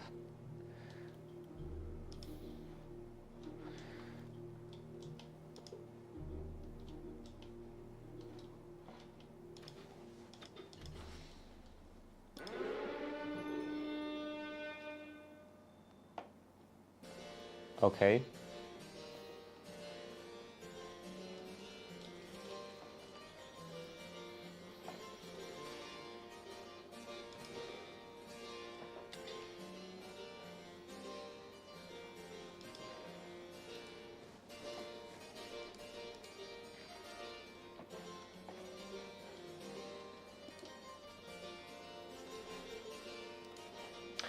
What's in here? Mailbox. This makes it sad. And this, another icebreaker.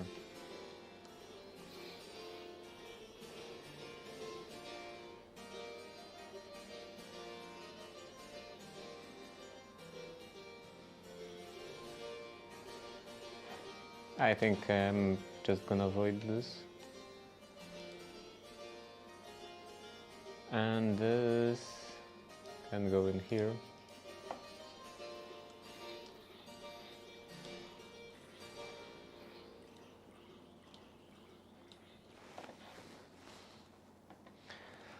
So I have to stand here on the loot, and hopefully they drop those soul stars like that.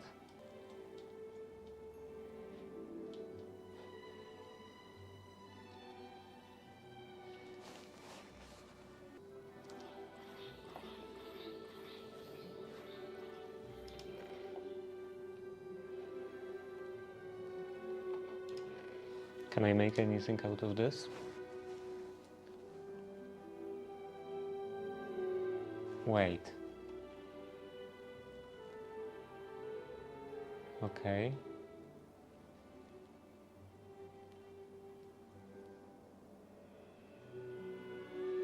So it's not just zombies, but there is apparel for zombies. I, of course, pressing shift to enter the dimension. Yeah. Hellish.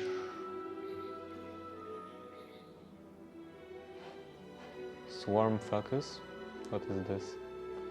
Shoots torrents of insects in front of the caster upon death. Okay. Nothing special.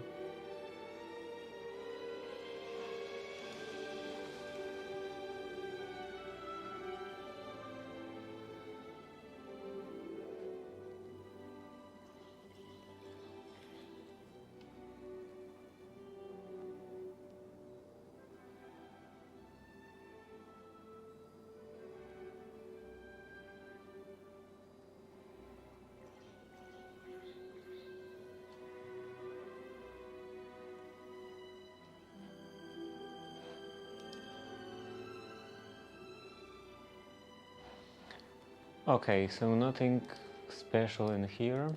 I can compost it. Filter and that. What is this? Nutrient paste. This. Something. I can transform this into leather with mana. That seems kind of wasteful.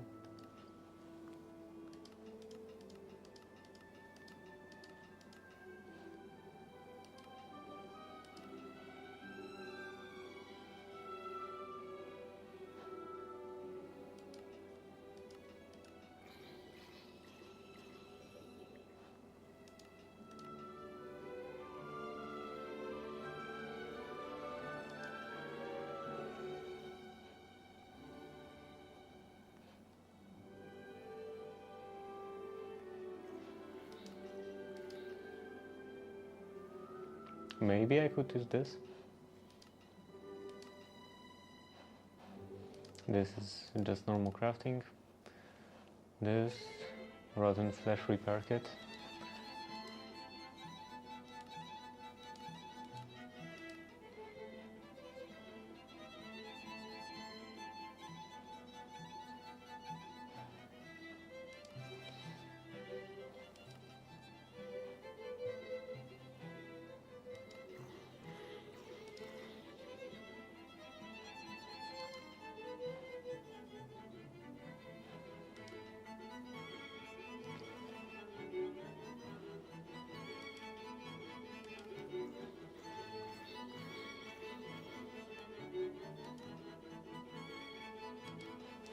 Okay, and looks like that's it. Anything in here? Nothing in here.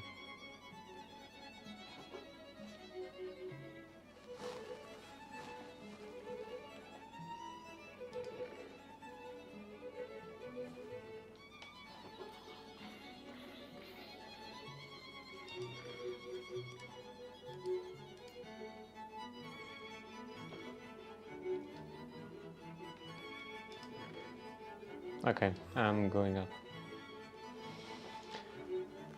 So, what else can I do?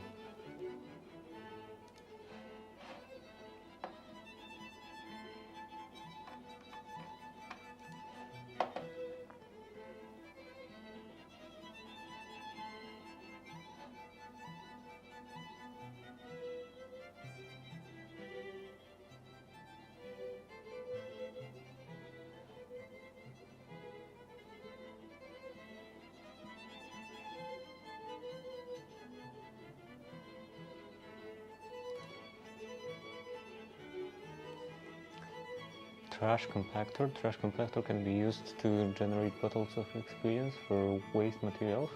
Oh, requires a fuel source.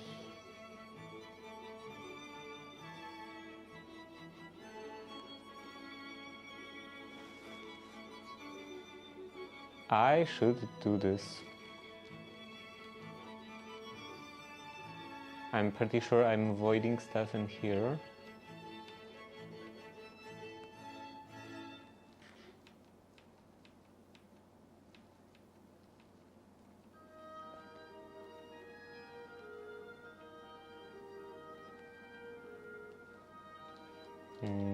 Somewhere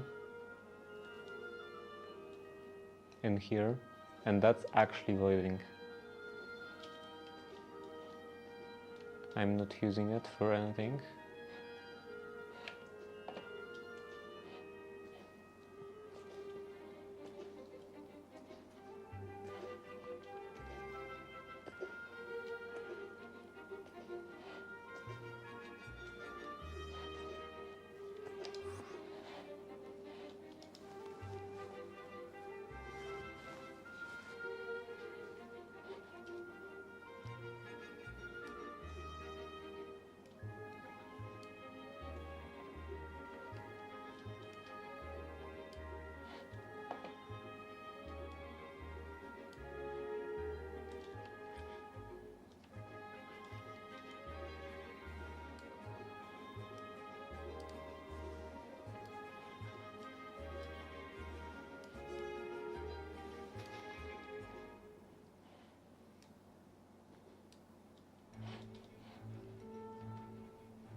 Okay, this goes in here, here, this, and this can also go. Oh, this is full now. I guess it is not very big, it's only 4 blocks long. So, in here,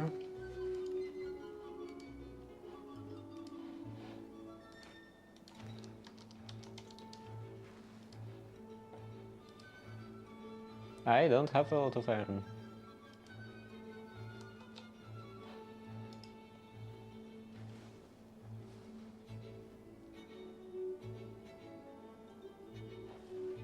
Where can I get iron? To this nuggets, I guess. Washing gravel. This gives me 12% chance.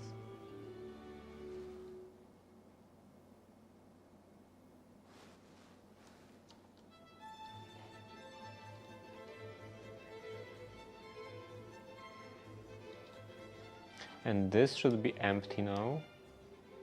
No, it's not. Oh, right, of course it's not. It doesn't have any space. Do I have any iron in here? I don't see anything. There is some copper, some gold.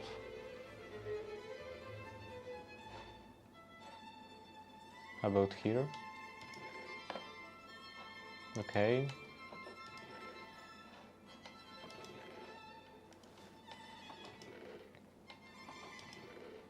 Two stacks, that's not a lot.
I need some more lava. And I guess then I can start making or trying to make quartz production.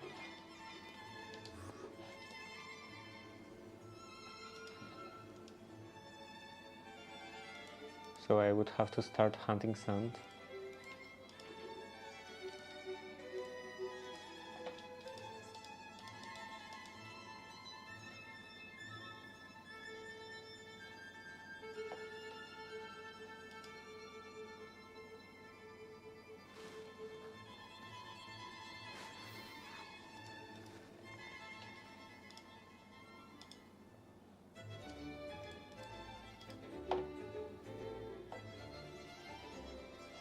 And 6 nuggets again.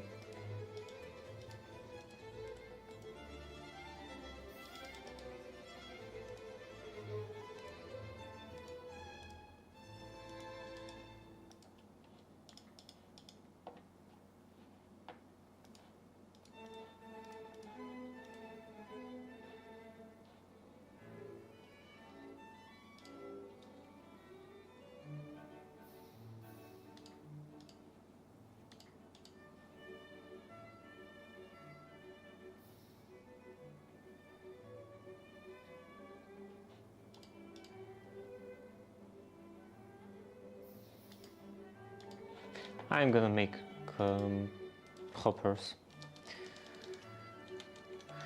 Hopper, 2 of them.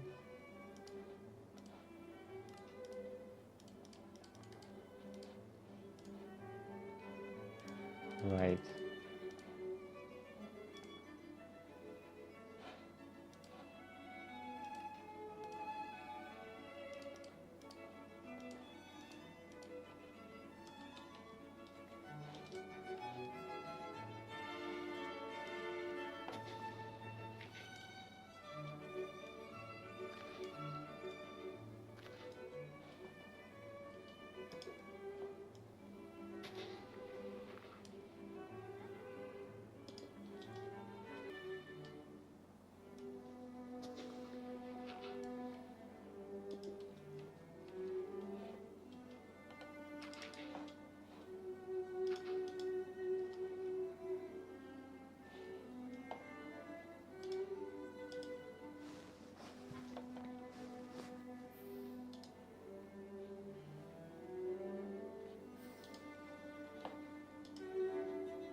Is there any kind of cobblestone generator?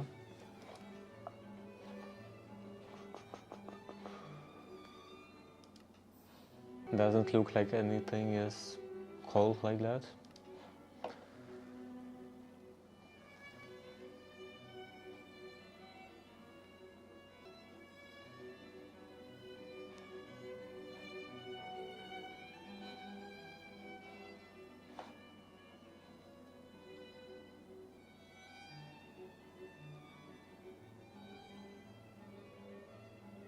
What?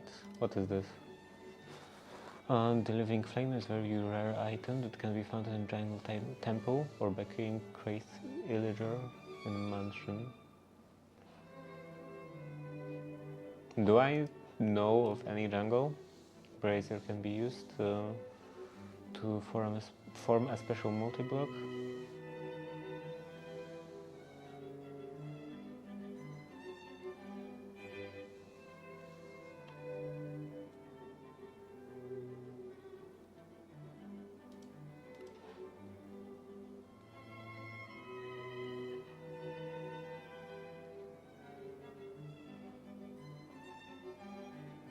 I will have to look into that.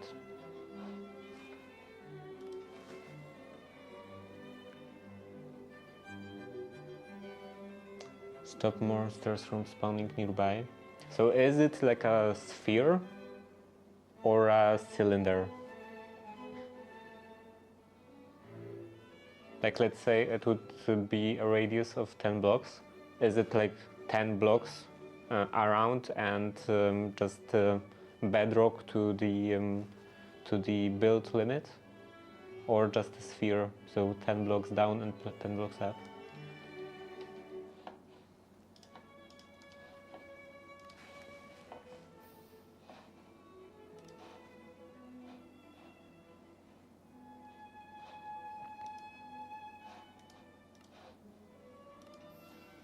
Ponder.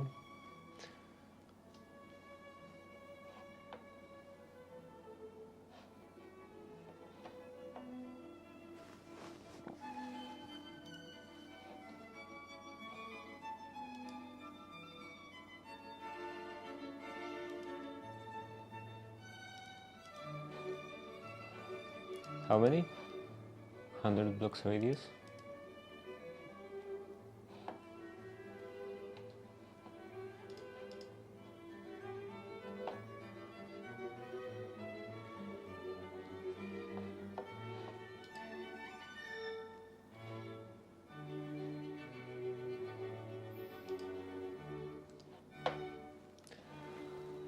Okay, anything else? Tinker's Construct, Intro to Combat, Mining,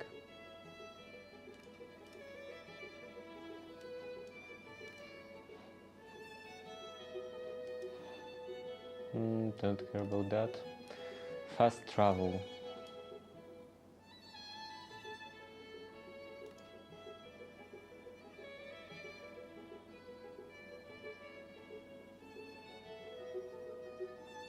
This will bring you to spawn. Yeah.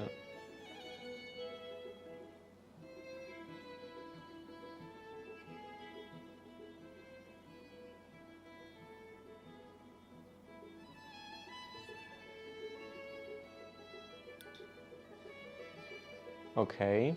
And does it work from any dimension? Take off, complimentary meal, loading luggage.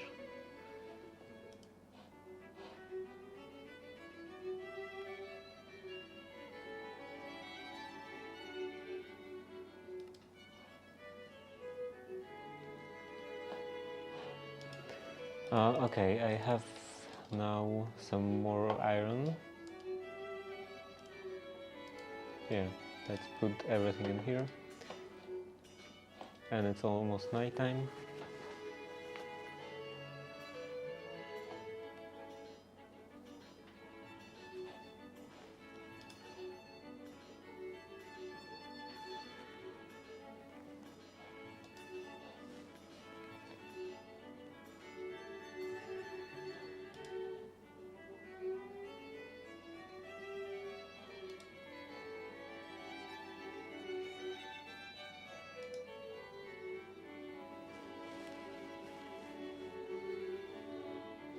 Okay,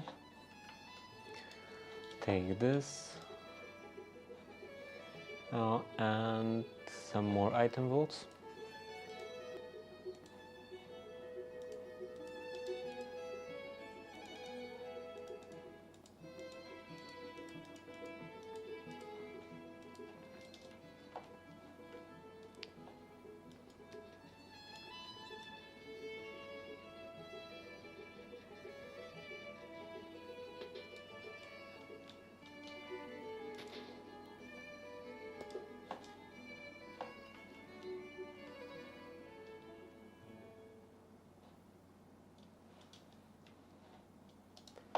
Now I can actually put stuff in here. And what was that? This.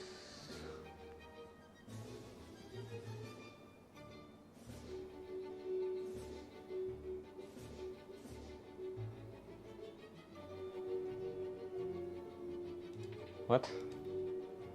later, return on time of face climb. Did I rent rat? I don't recall anything like that. Okay, pumpkin seeds I don't need. This can go in here. This into the system. And can I make 9 more? I can. Now this should last for a bit longer.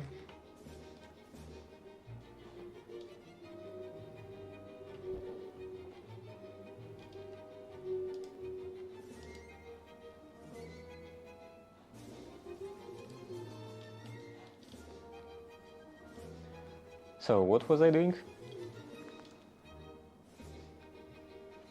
Before I started doing that?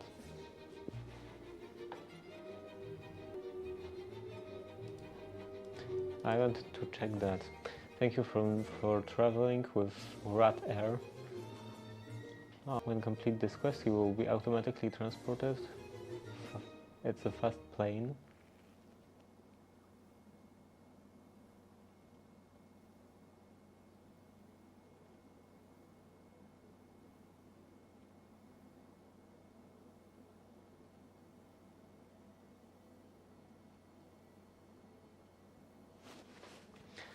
I need a waystone.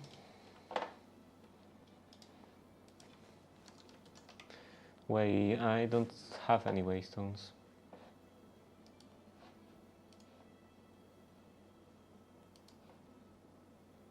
That seems difficult. Crystallized Ender Shard. Is it some kind of drop item?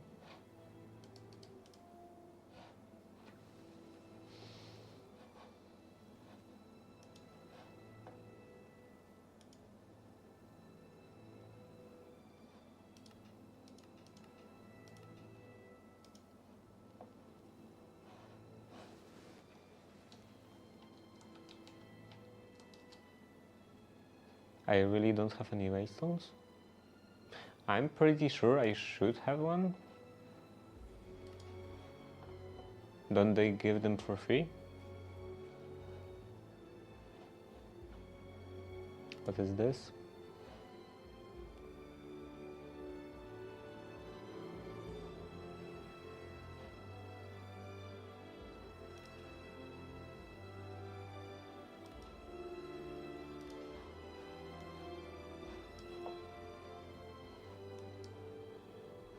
Eccentric tone, perfect sandwich. Nothing in here.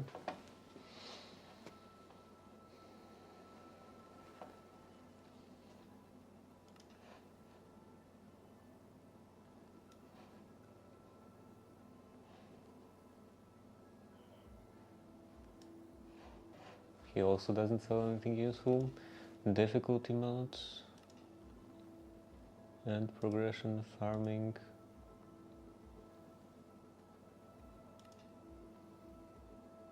What is this?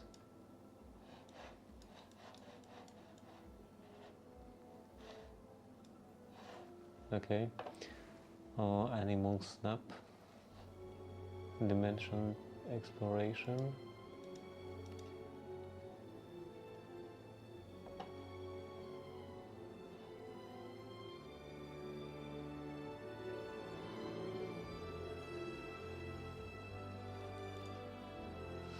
Do I just have to find a waystone?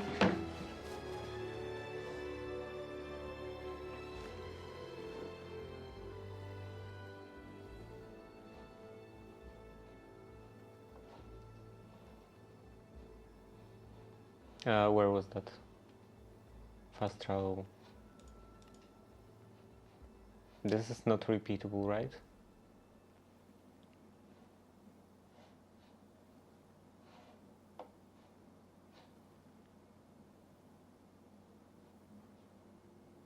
Oh, wait. It gives me a waystone. But I don't have a waystone in here.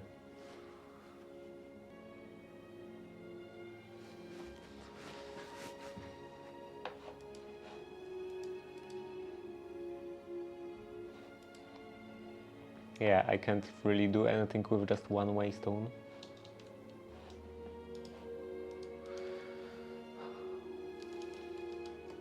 Maybe no, I don't have warp stone either.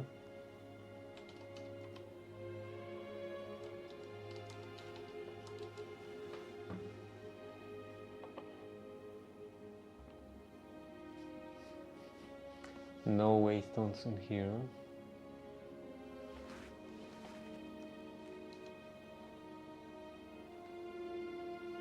Or in here.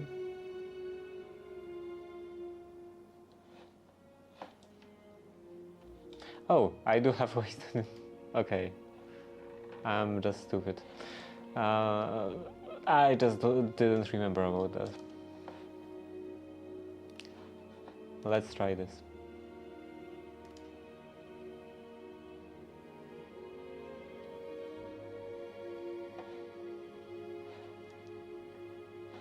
Do I have to do something now?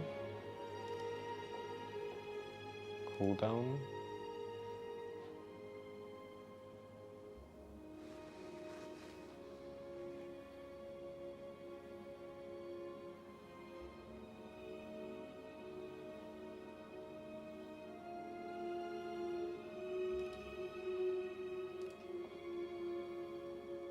Can be redeemed at quest chapter fast travel to catch a plane. What? This is fast travel.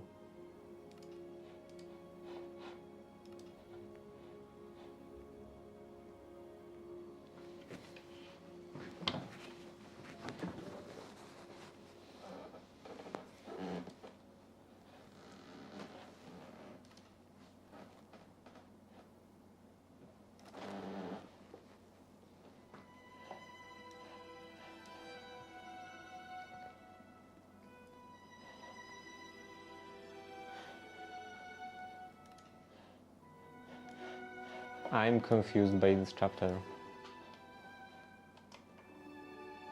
Yeah, there is nothing else in here.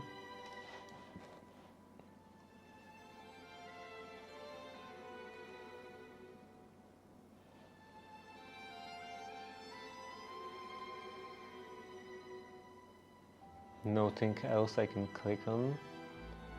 Key reference? No.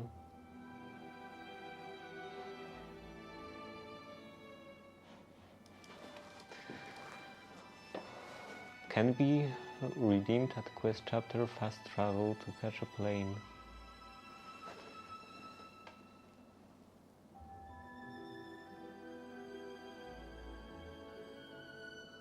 Oh wait, redeemed.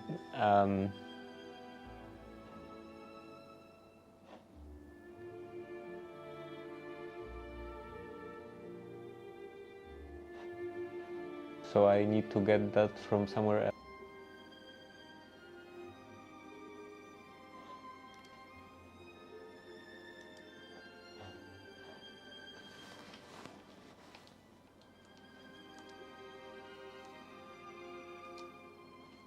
Do I have this maybe?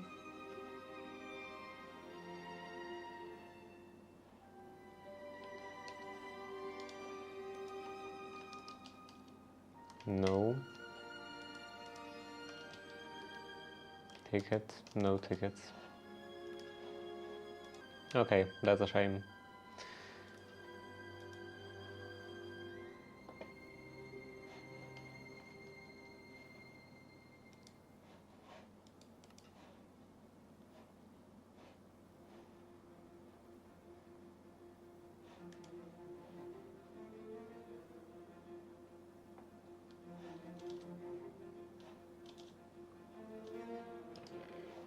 This is empty now.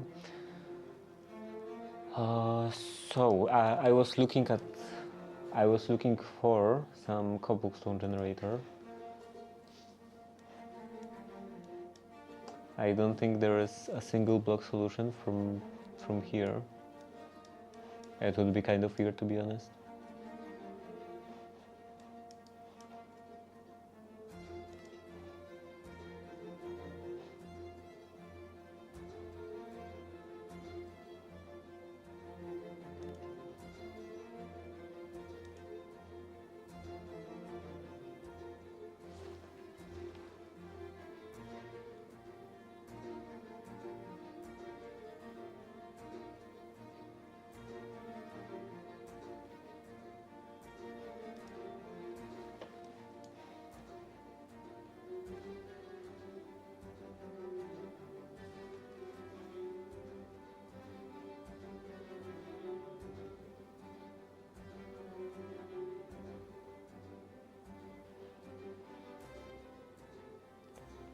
Okay, I don't see anything in here. So I guess I will have to redo this setup. Or maybe it actually has enough capacity to be used for multiple. Okay, there is a big backlog.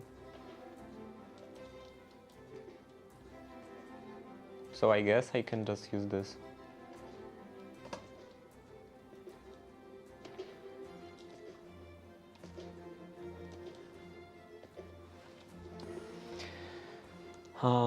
So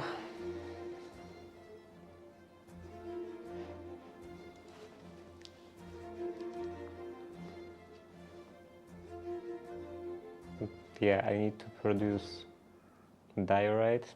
Well, first andesite and andesite to the list, and for that I need diorite. Add this to the list, nether quartz. And nether quartz.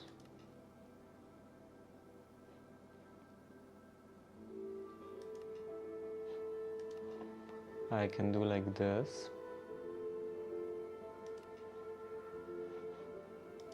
Soul sand. Any kind of sand.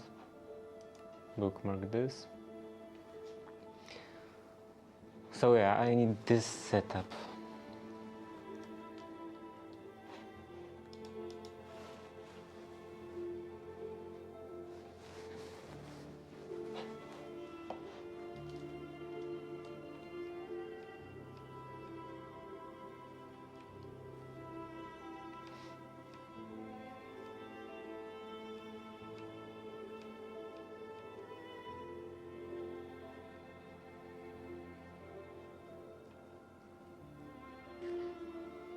How do I want to arrange this?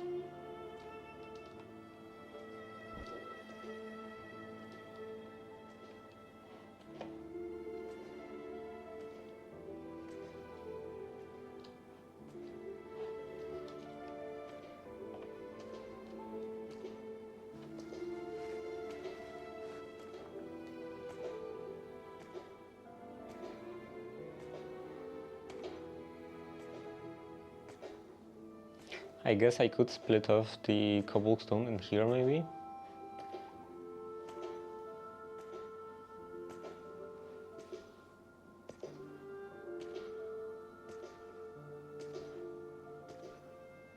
I would need more item vaults. More item vaults, then I should be able to use just one of those funnels and move the entire thing one level lower.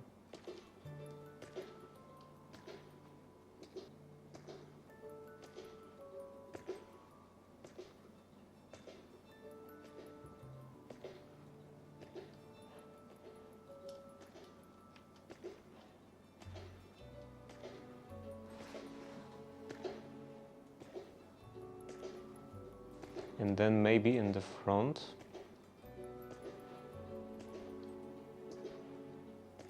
I would split this off and add an additional drawer like in here, but with cobblestone.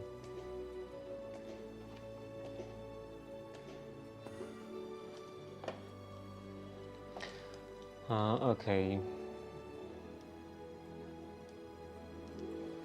Can I fill this?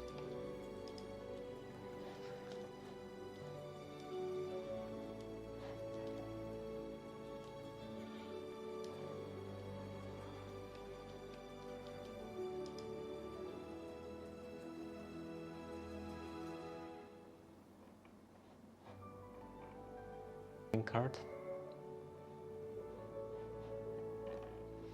Okay, nothing special.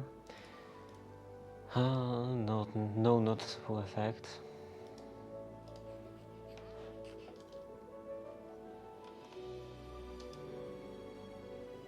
This, and this can go in here.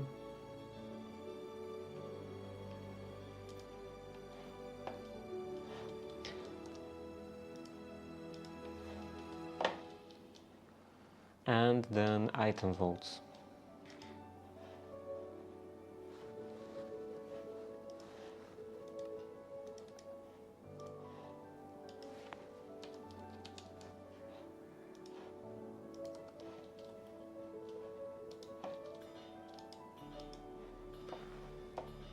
Item vaults. Probably a frog port, unless I have a frog port.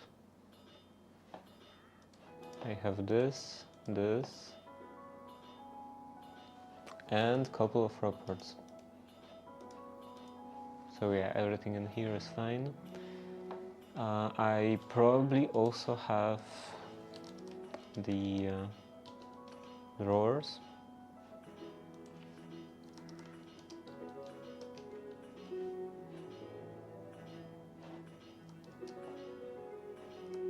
Somewhere here. This and a key. And then I need funnels. Or tunnels. I need tunnels. Brass tunnels, probably.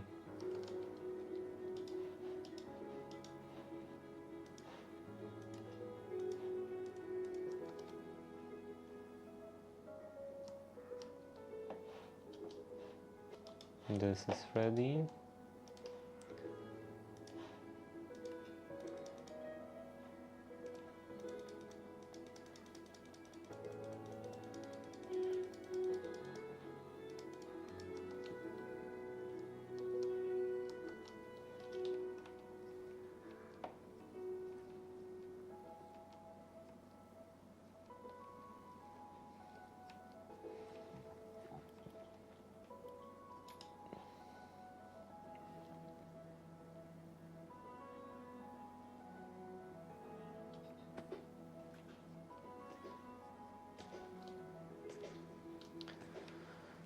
Okay, so first of all, let's break this.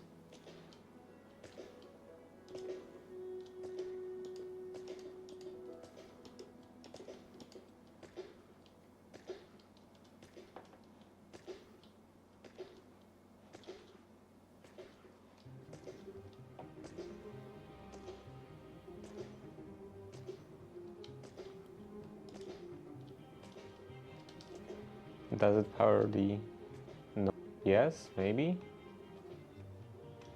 Okay, it doesn't power everything, it powers a lot of stuff.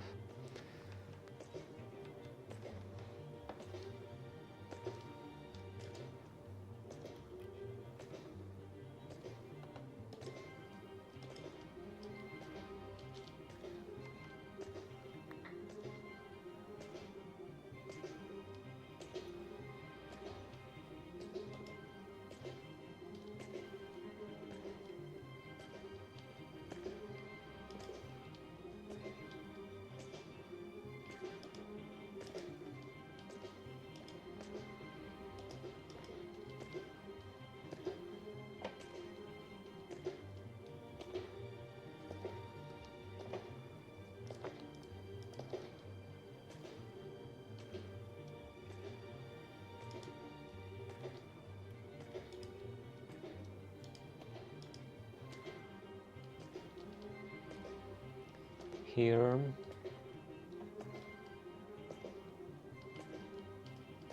Up to here.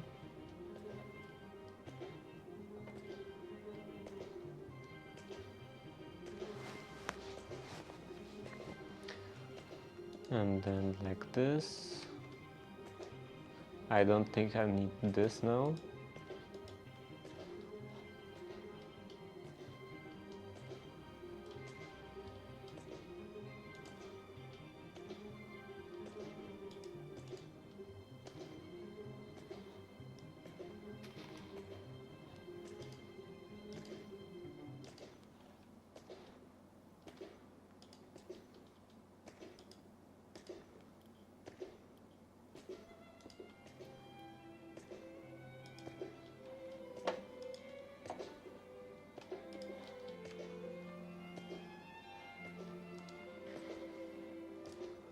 This needs a gearbox.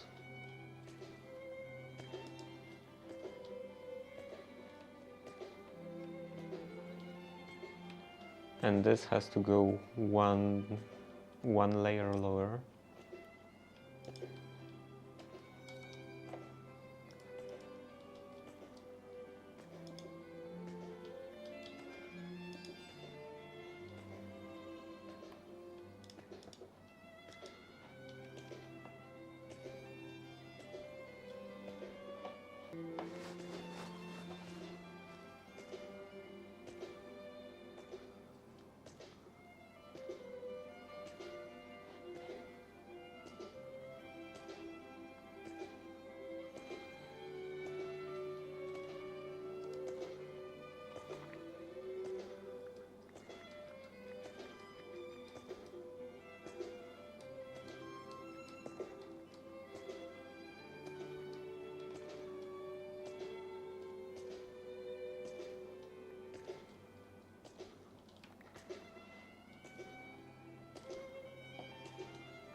Yeah, this and here.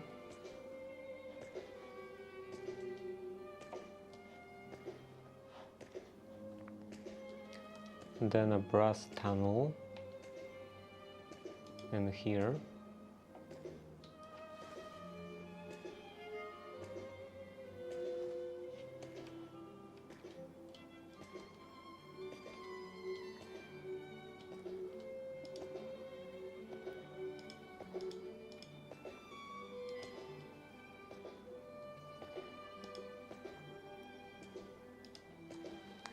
What are the options in here?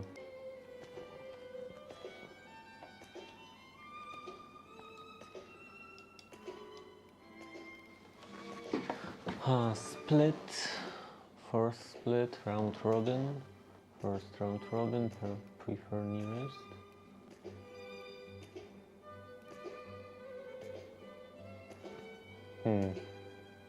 Prefer nearest, and it's from this perspective.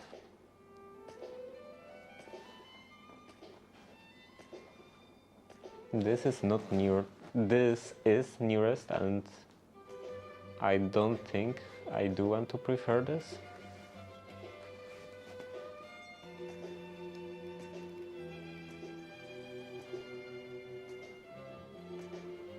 Maybe just split.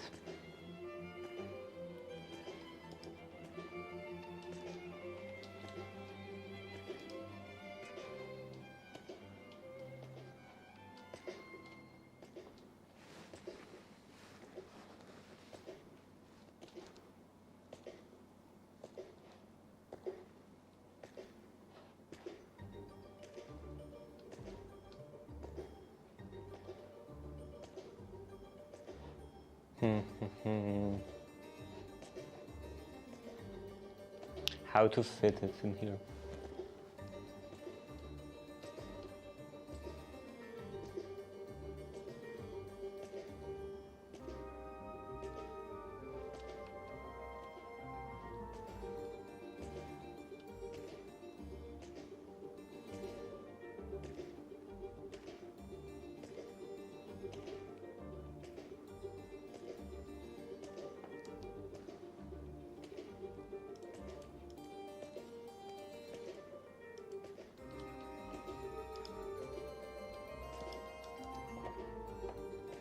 Do you have any normal funnels?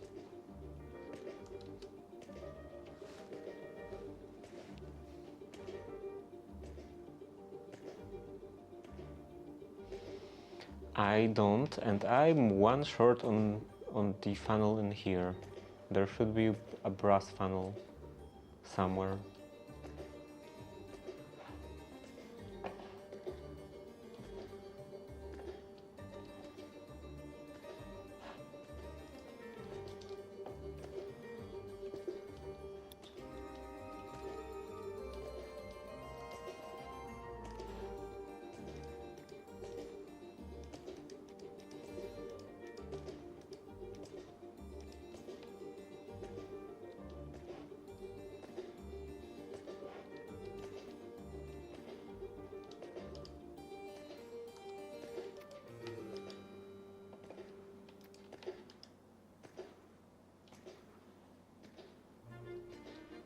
Okay, so I assume it's not inside in here. Probably not inside.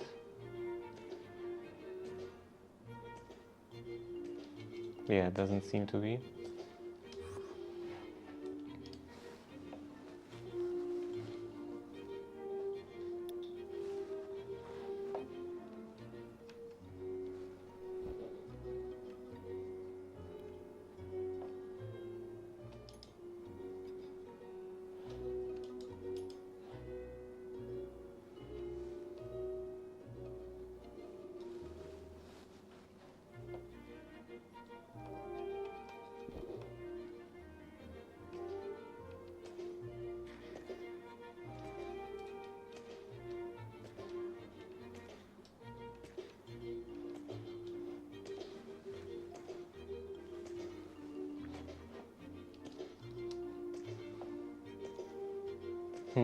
Okay, how about those? How do I open those?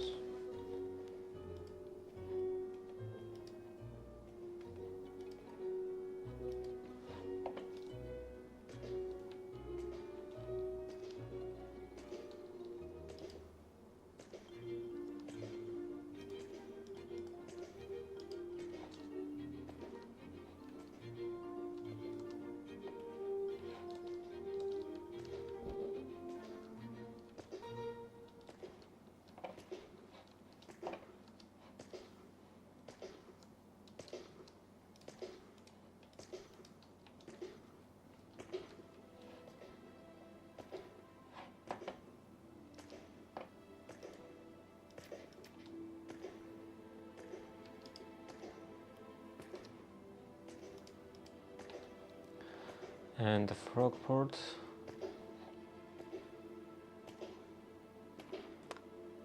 Linked to here maybe. This will be andesite factory. Cobblestone.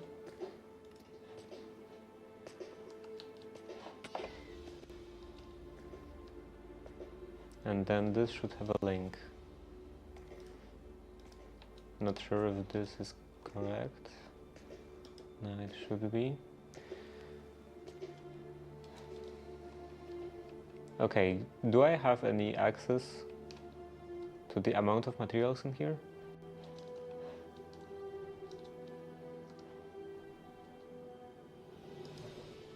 Zero.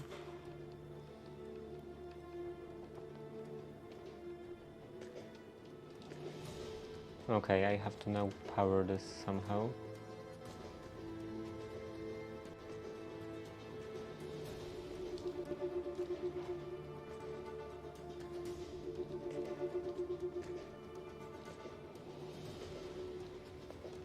Maybe a gearbox.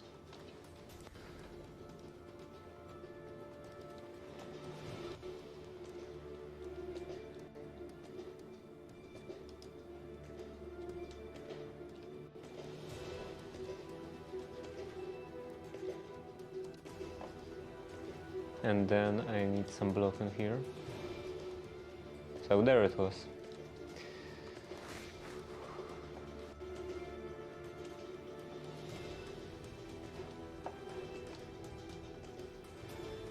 There should be, yeah, backlog right now. And now this is a backlog. So there should be 2048, and there is.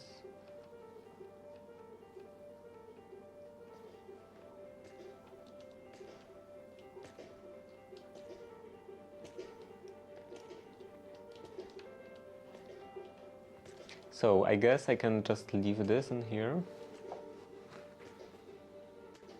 and then move the entire the rest of the setup somewhere else. Maybe in here or in here.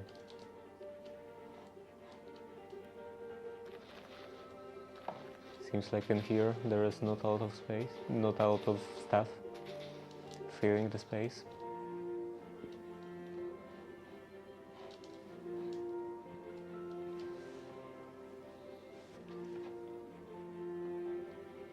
I do want the frog ports fairly lined up, so I should probably start with a frog port. And what do I want in here? I want to produce sand.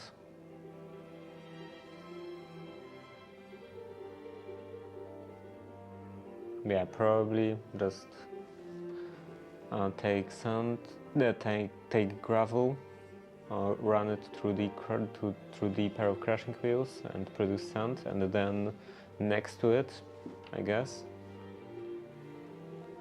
next to it I would like a hunting setup, bulk hunting.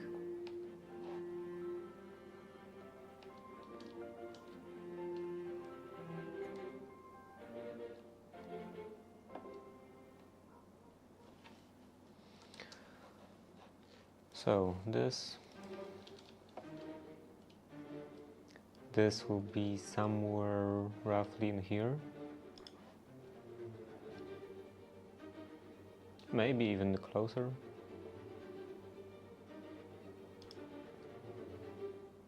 I will have crushing wheels in here, so I guess they are not that big. Let's do in the middle. So yeah, this will be the input.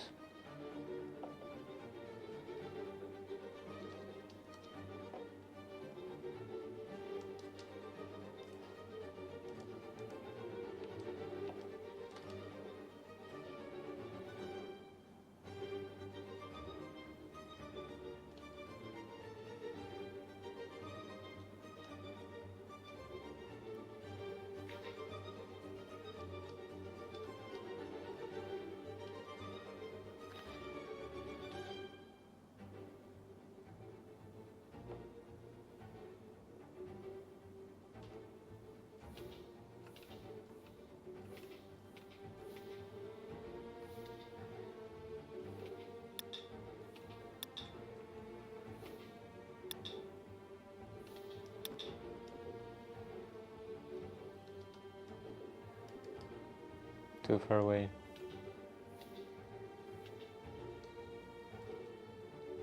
I guess that wasn't even my first vampire. Okay. Input. This would be a funnel.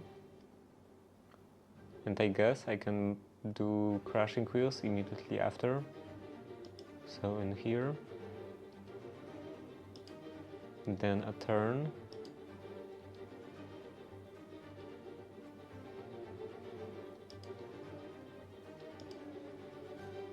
And the output would go into here.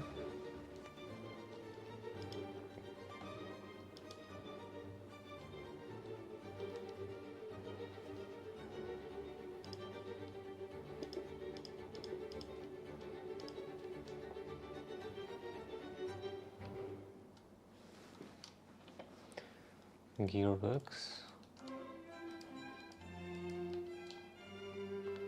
1 and 2.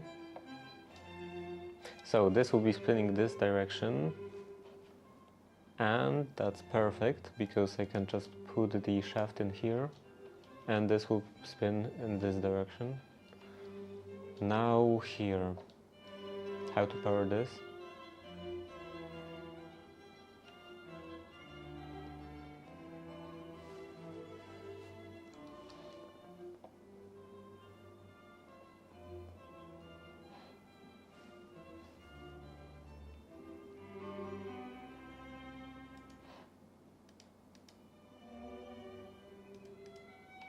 What can I do with those?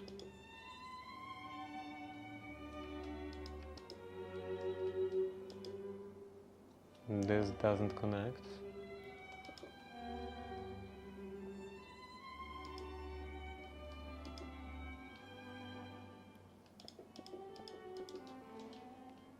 Okay, I guess I need another gearbox.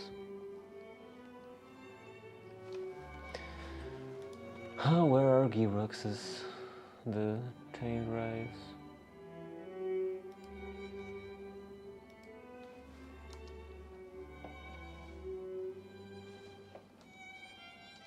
How do you make gearboxes? Cogwheels. Do I have cogwheels? 5. So that's enough for one gearbox.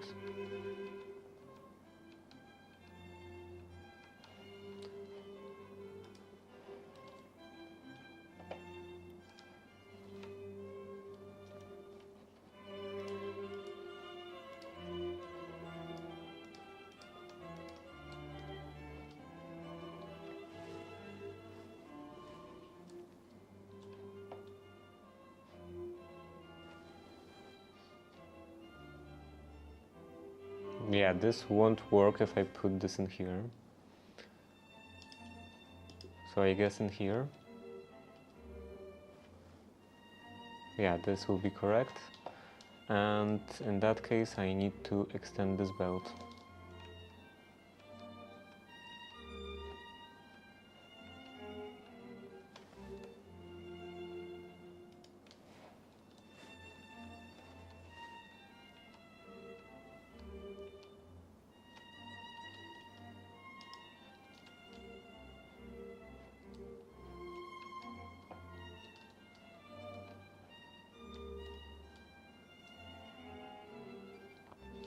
And then I need a pair of crashing wheels.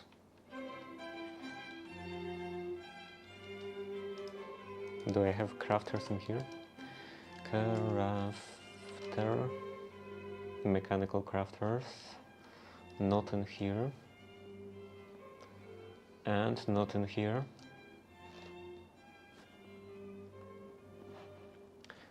Probably in those two boxes. How to make crashing wheels?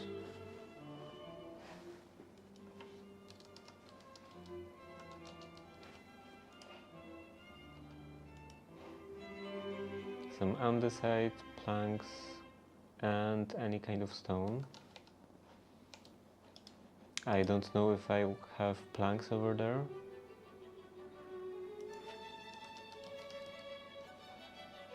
I hope this works.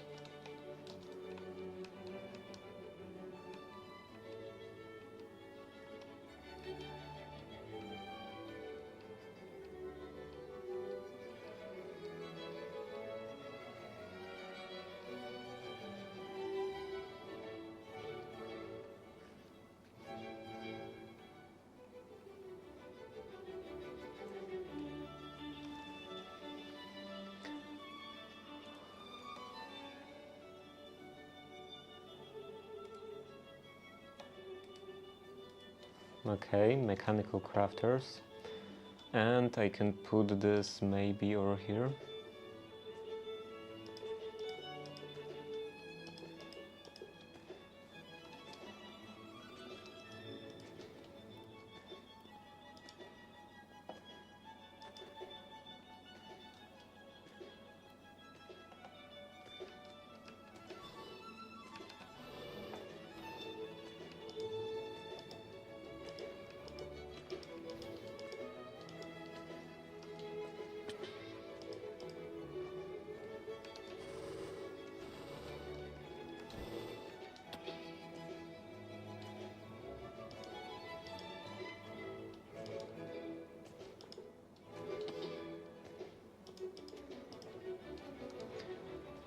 Now wrench. And let's see, this should go roughly into the middle, maybe in here. This, yeah, let's go with into the middle column with all of them.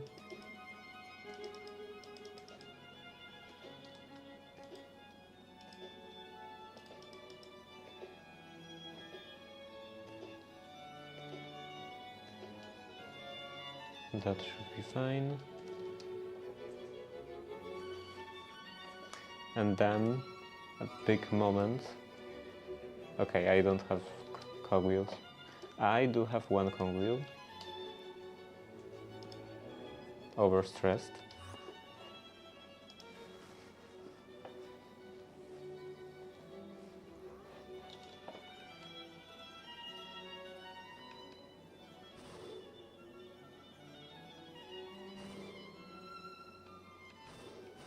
I should probably make just more water wheels.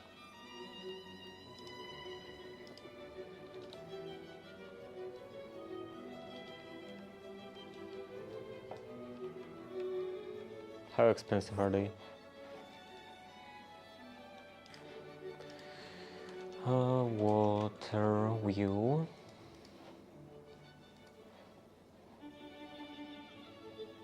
I don't have them in here.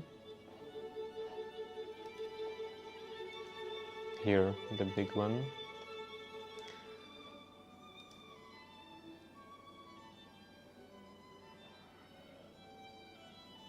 Okay, one shaft and 16 wood, 16 planks.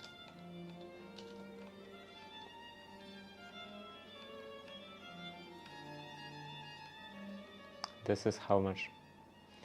How many? 1, 2, 3, 4, 5, 6, 7, 8, 9, 10, 11, 12, 13, 14, 14?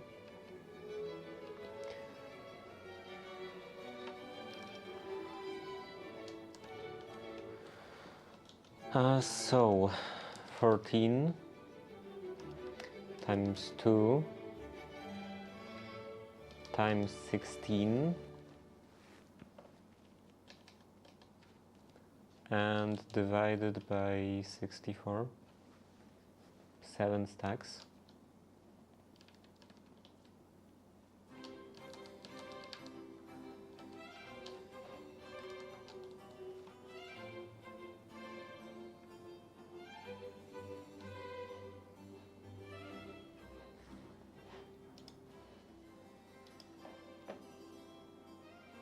Limestone, gravel.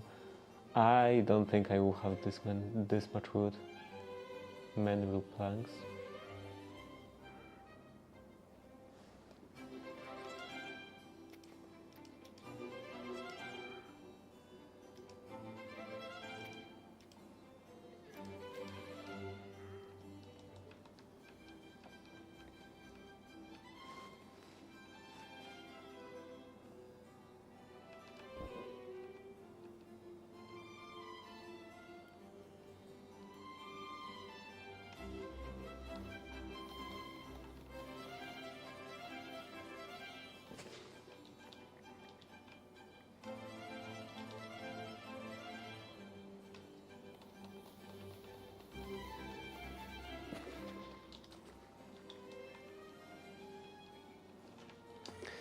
Maybe I should go over here. There are some bigger trees over there.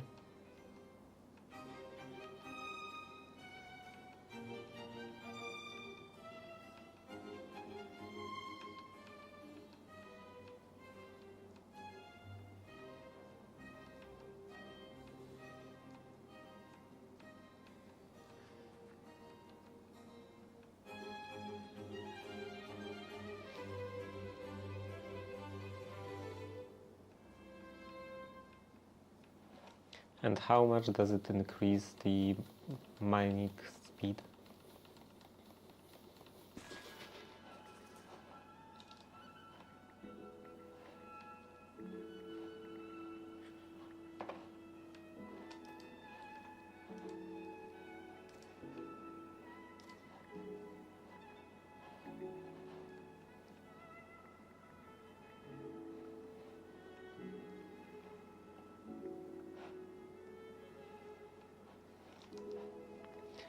Oh, okay, that's quite a few logs. I think it's worth it.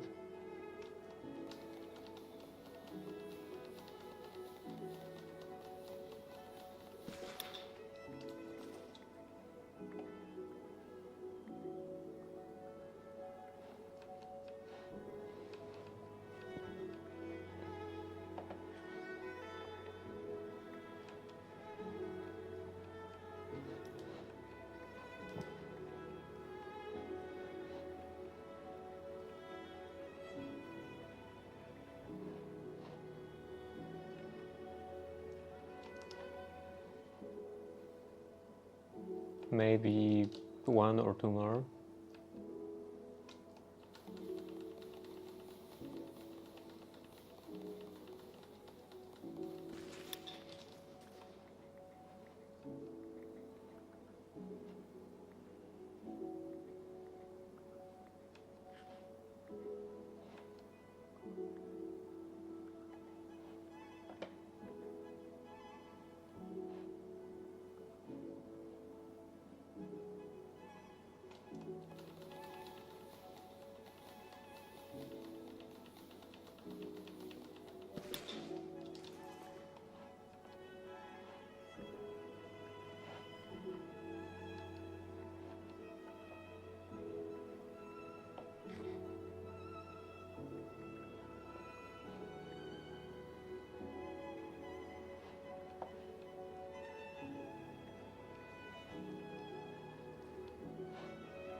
Okay, that should be enough.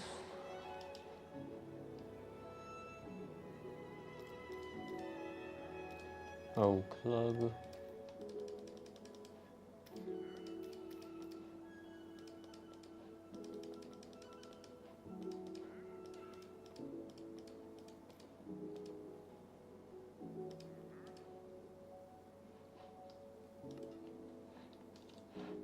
And then some shafts. Do I have some shafts? I do have shafts in here.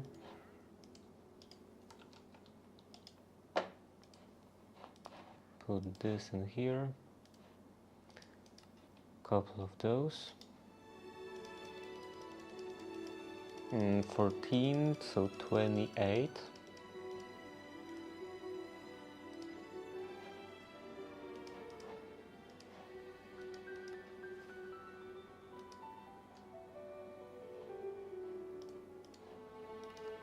Apparently I already had one.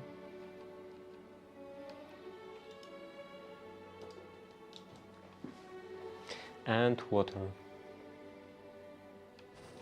What is this? Huh? Water.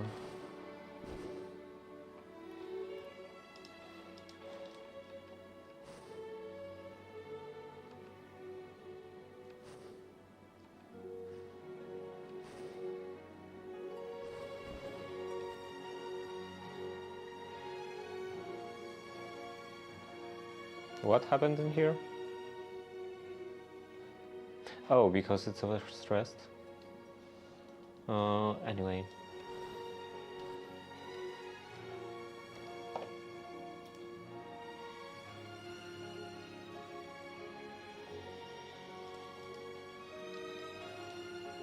This is one block down, one block up.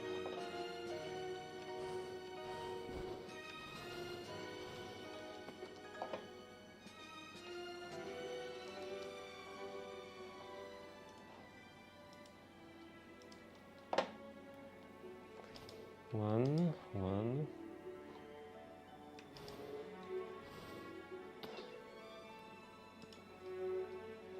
That's too close.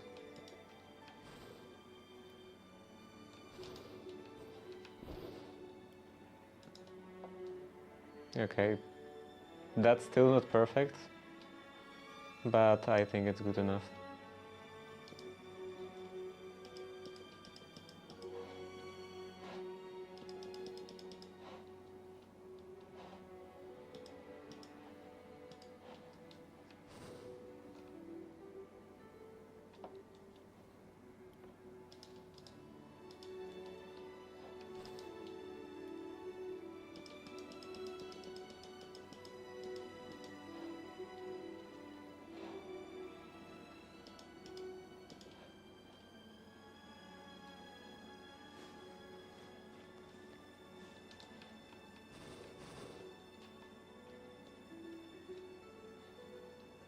So, the water is flowing in which direction?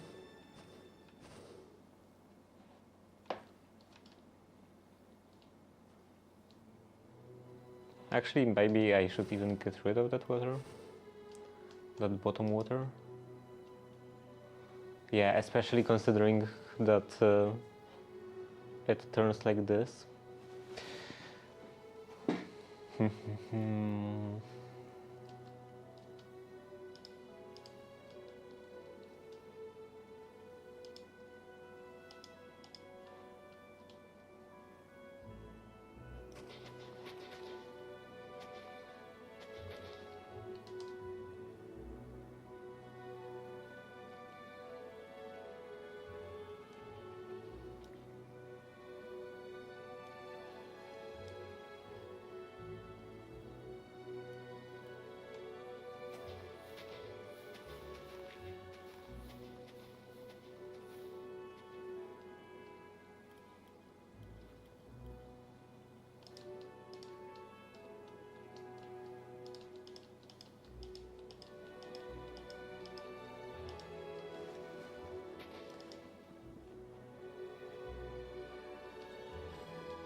Now on this side.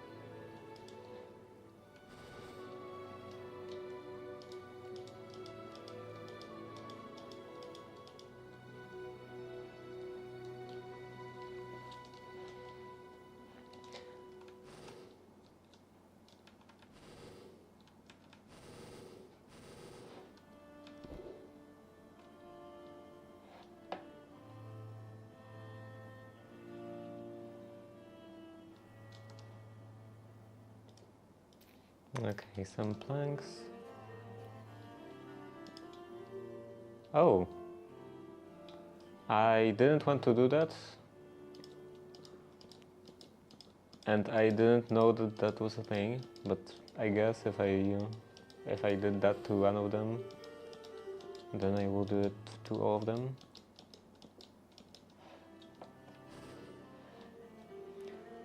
And I wanted to do this.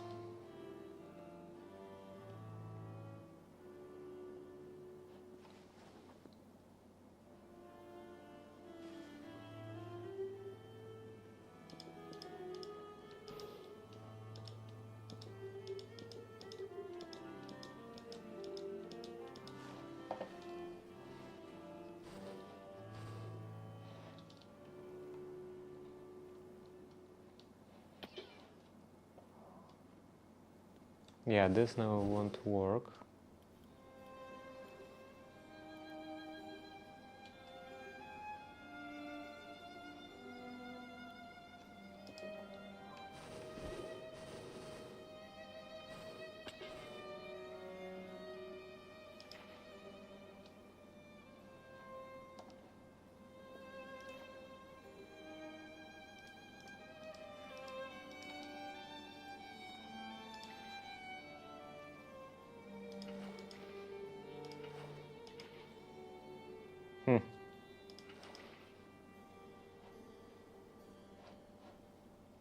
I guess it's not possible to create an infinite source like this.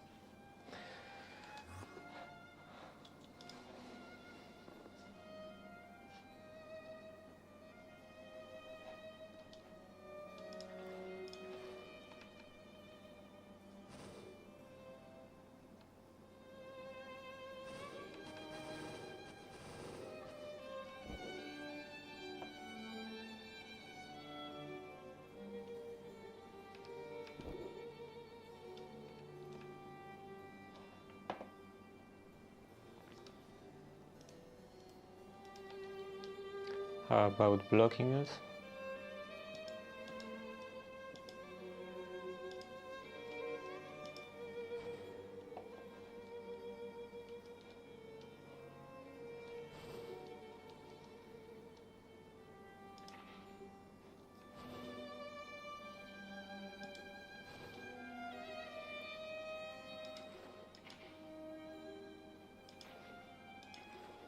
No.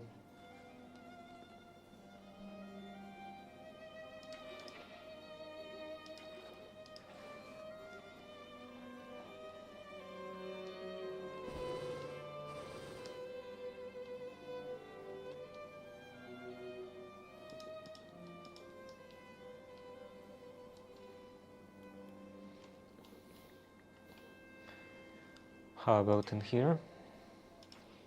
Okay, this works, or maybe it doesn't.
This will be a pain. Unbelievable pain. Okay, now here.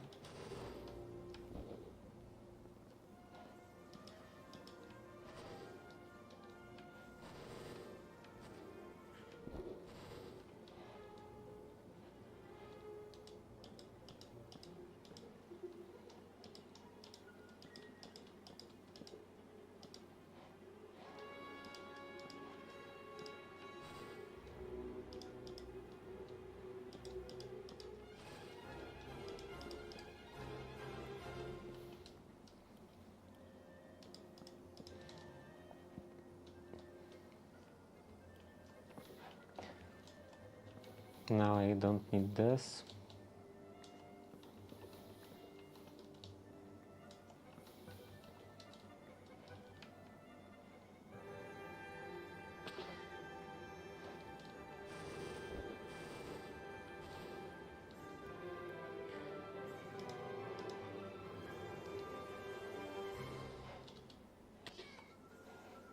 I'm one short.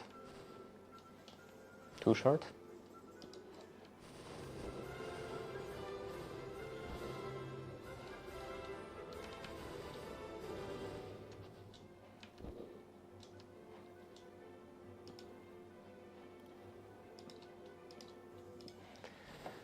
Okay, now I should be able to fill this.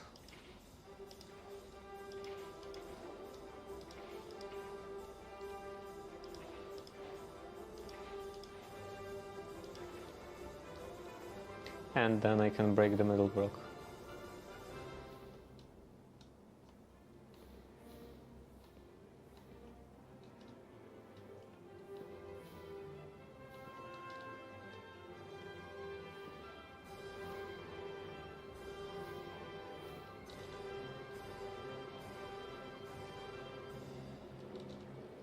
Looks good. This doesn't look good. Oh, right, this is overstressed because reasons. Because it's not connected.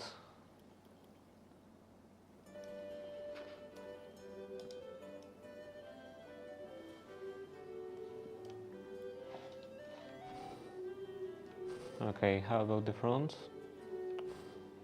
It's also leaking.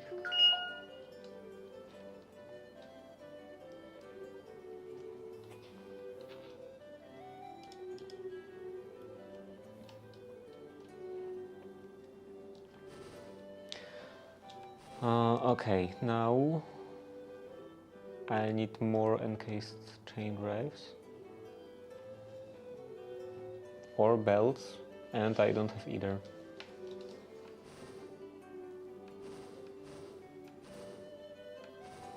This is so annoying. This and this.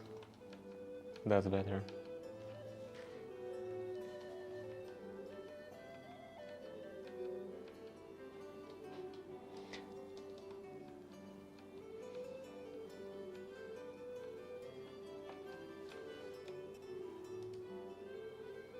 Encased chain drives. I have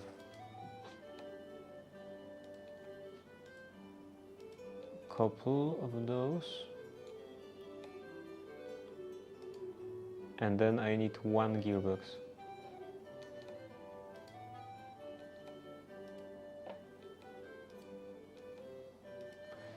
I don't have one gearbox.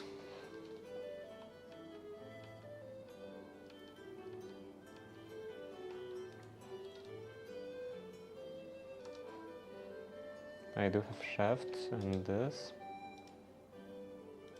I need more shafts. This. I didn't want to press that. Here. How do you make cogs? Oh. 1, 2, 3, 4. And now this. This.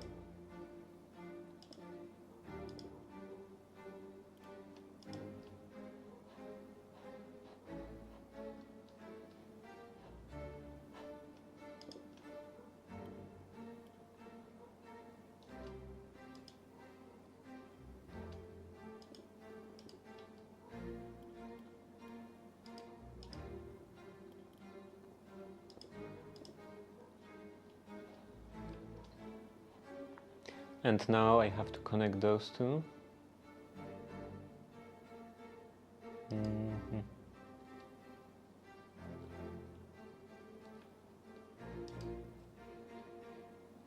This won't work. How to connect those two?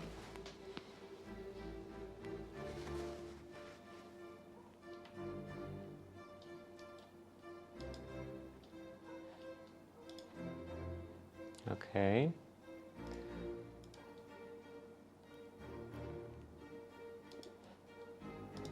Here, here, and a gearbox.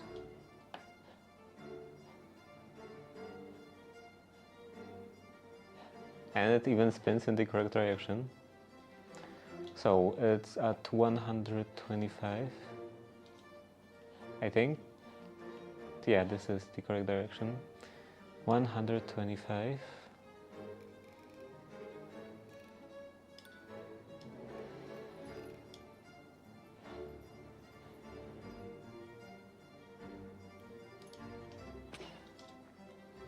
Still correct direction. So it should be the lower one. How about 200? 95 maybe? 90?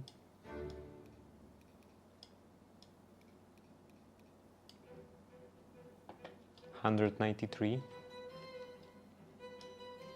Maybe let's go with 190.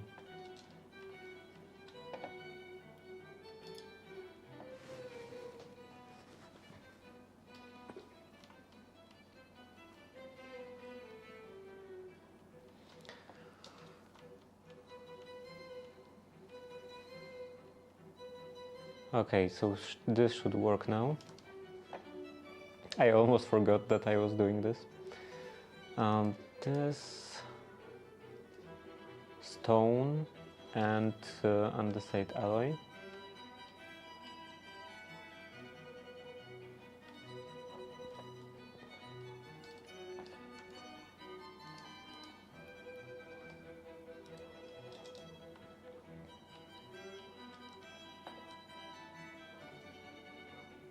Do I have any stone? I do.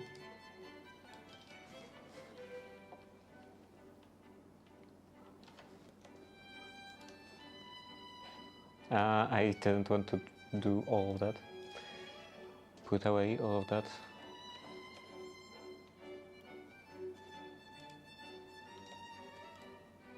Where is the andesite alloy? Here.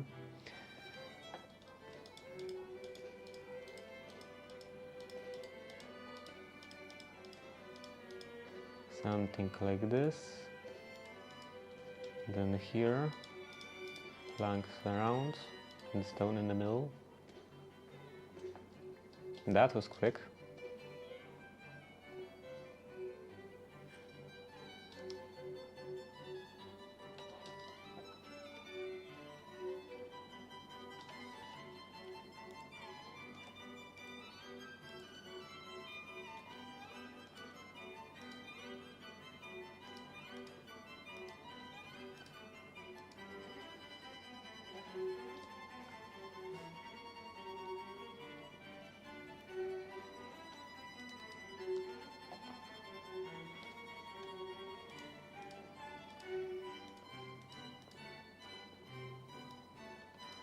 Couple more gearboxes, even vertical ones. Ah, okay, I already have vertical gearboxes in here. So this and this. Here I need a funnel and a funnel in here.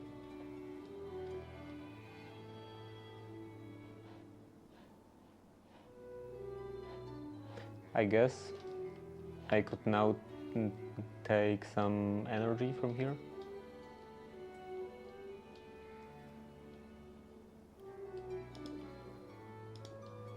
So the gearboxes will be useful after all. And in here, a couple of shafts.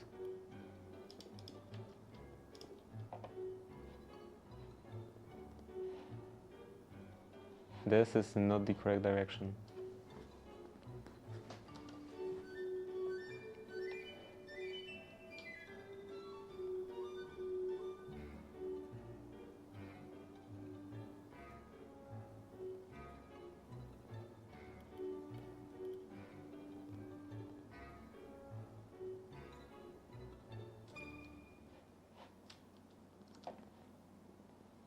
I don't want to make another gearbox.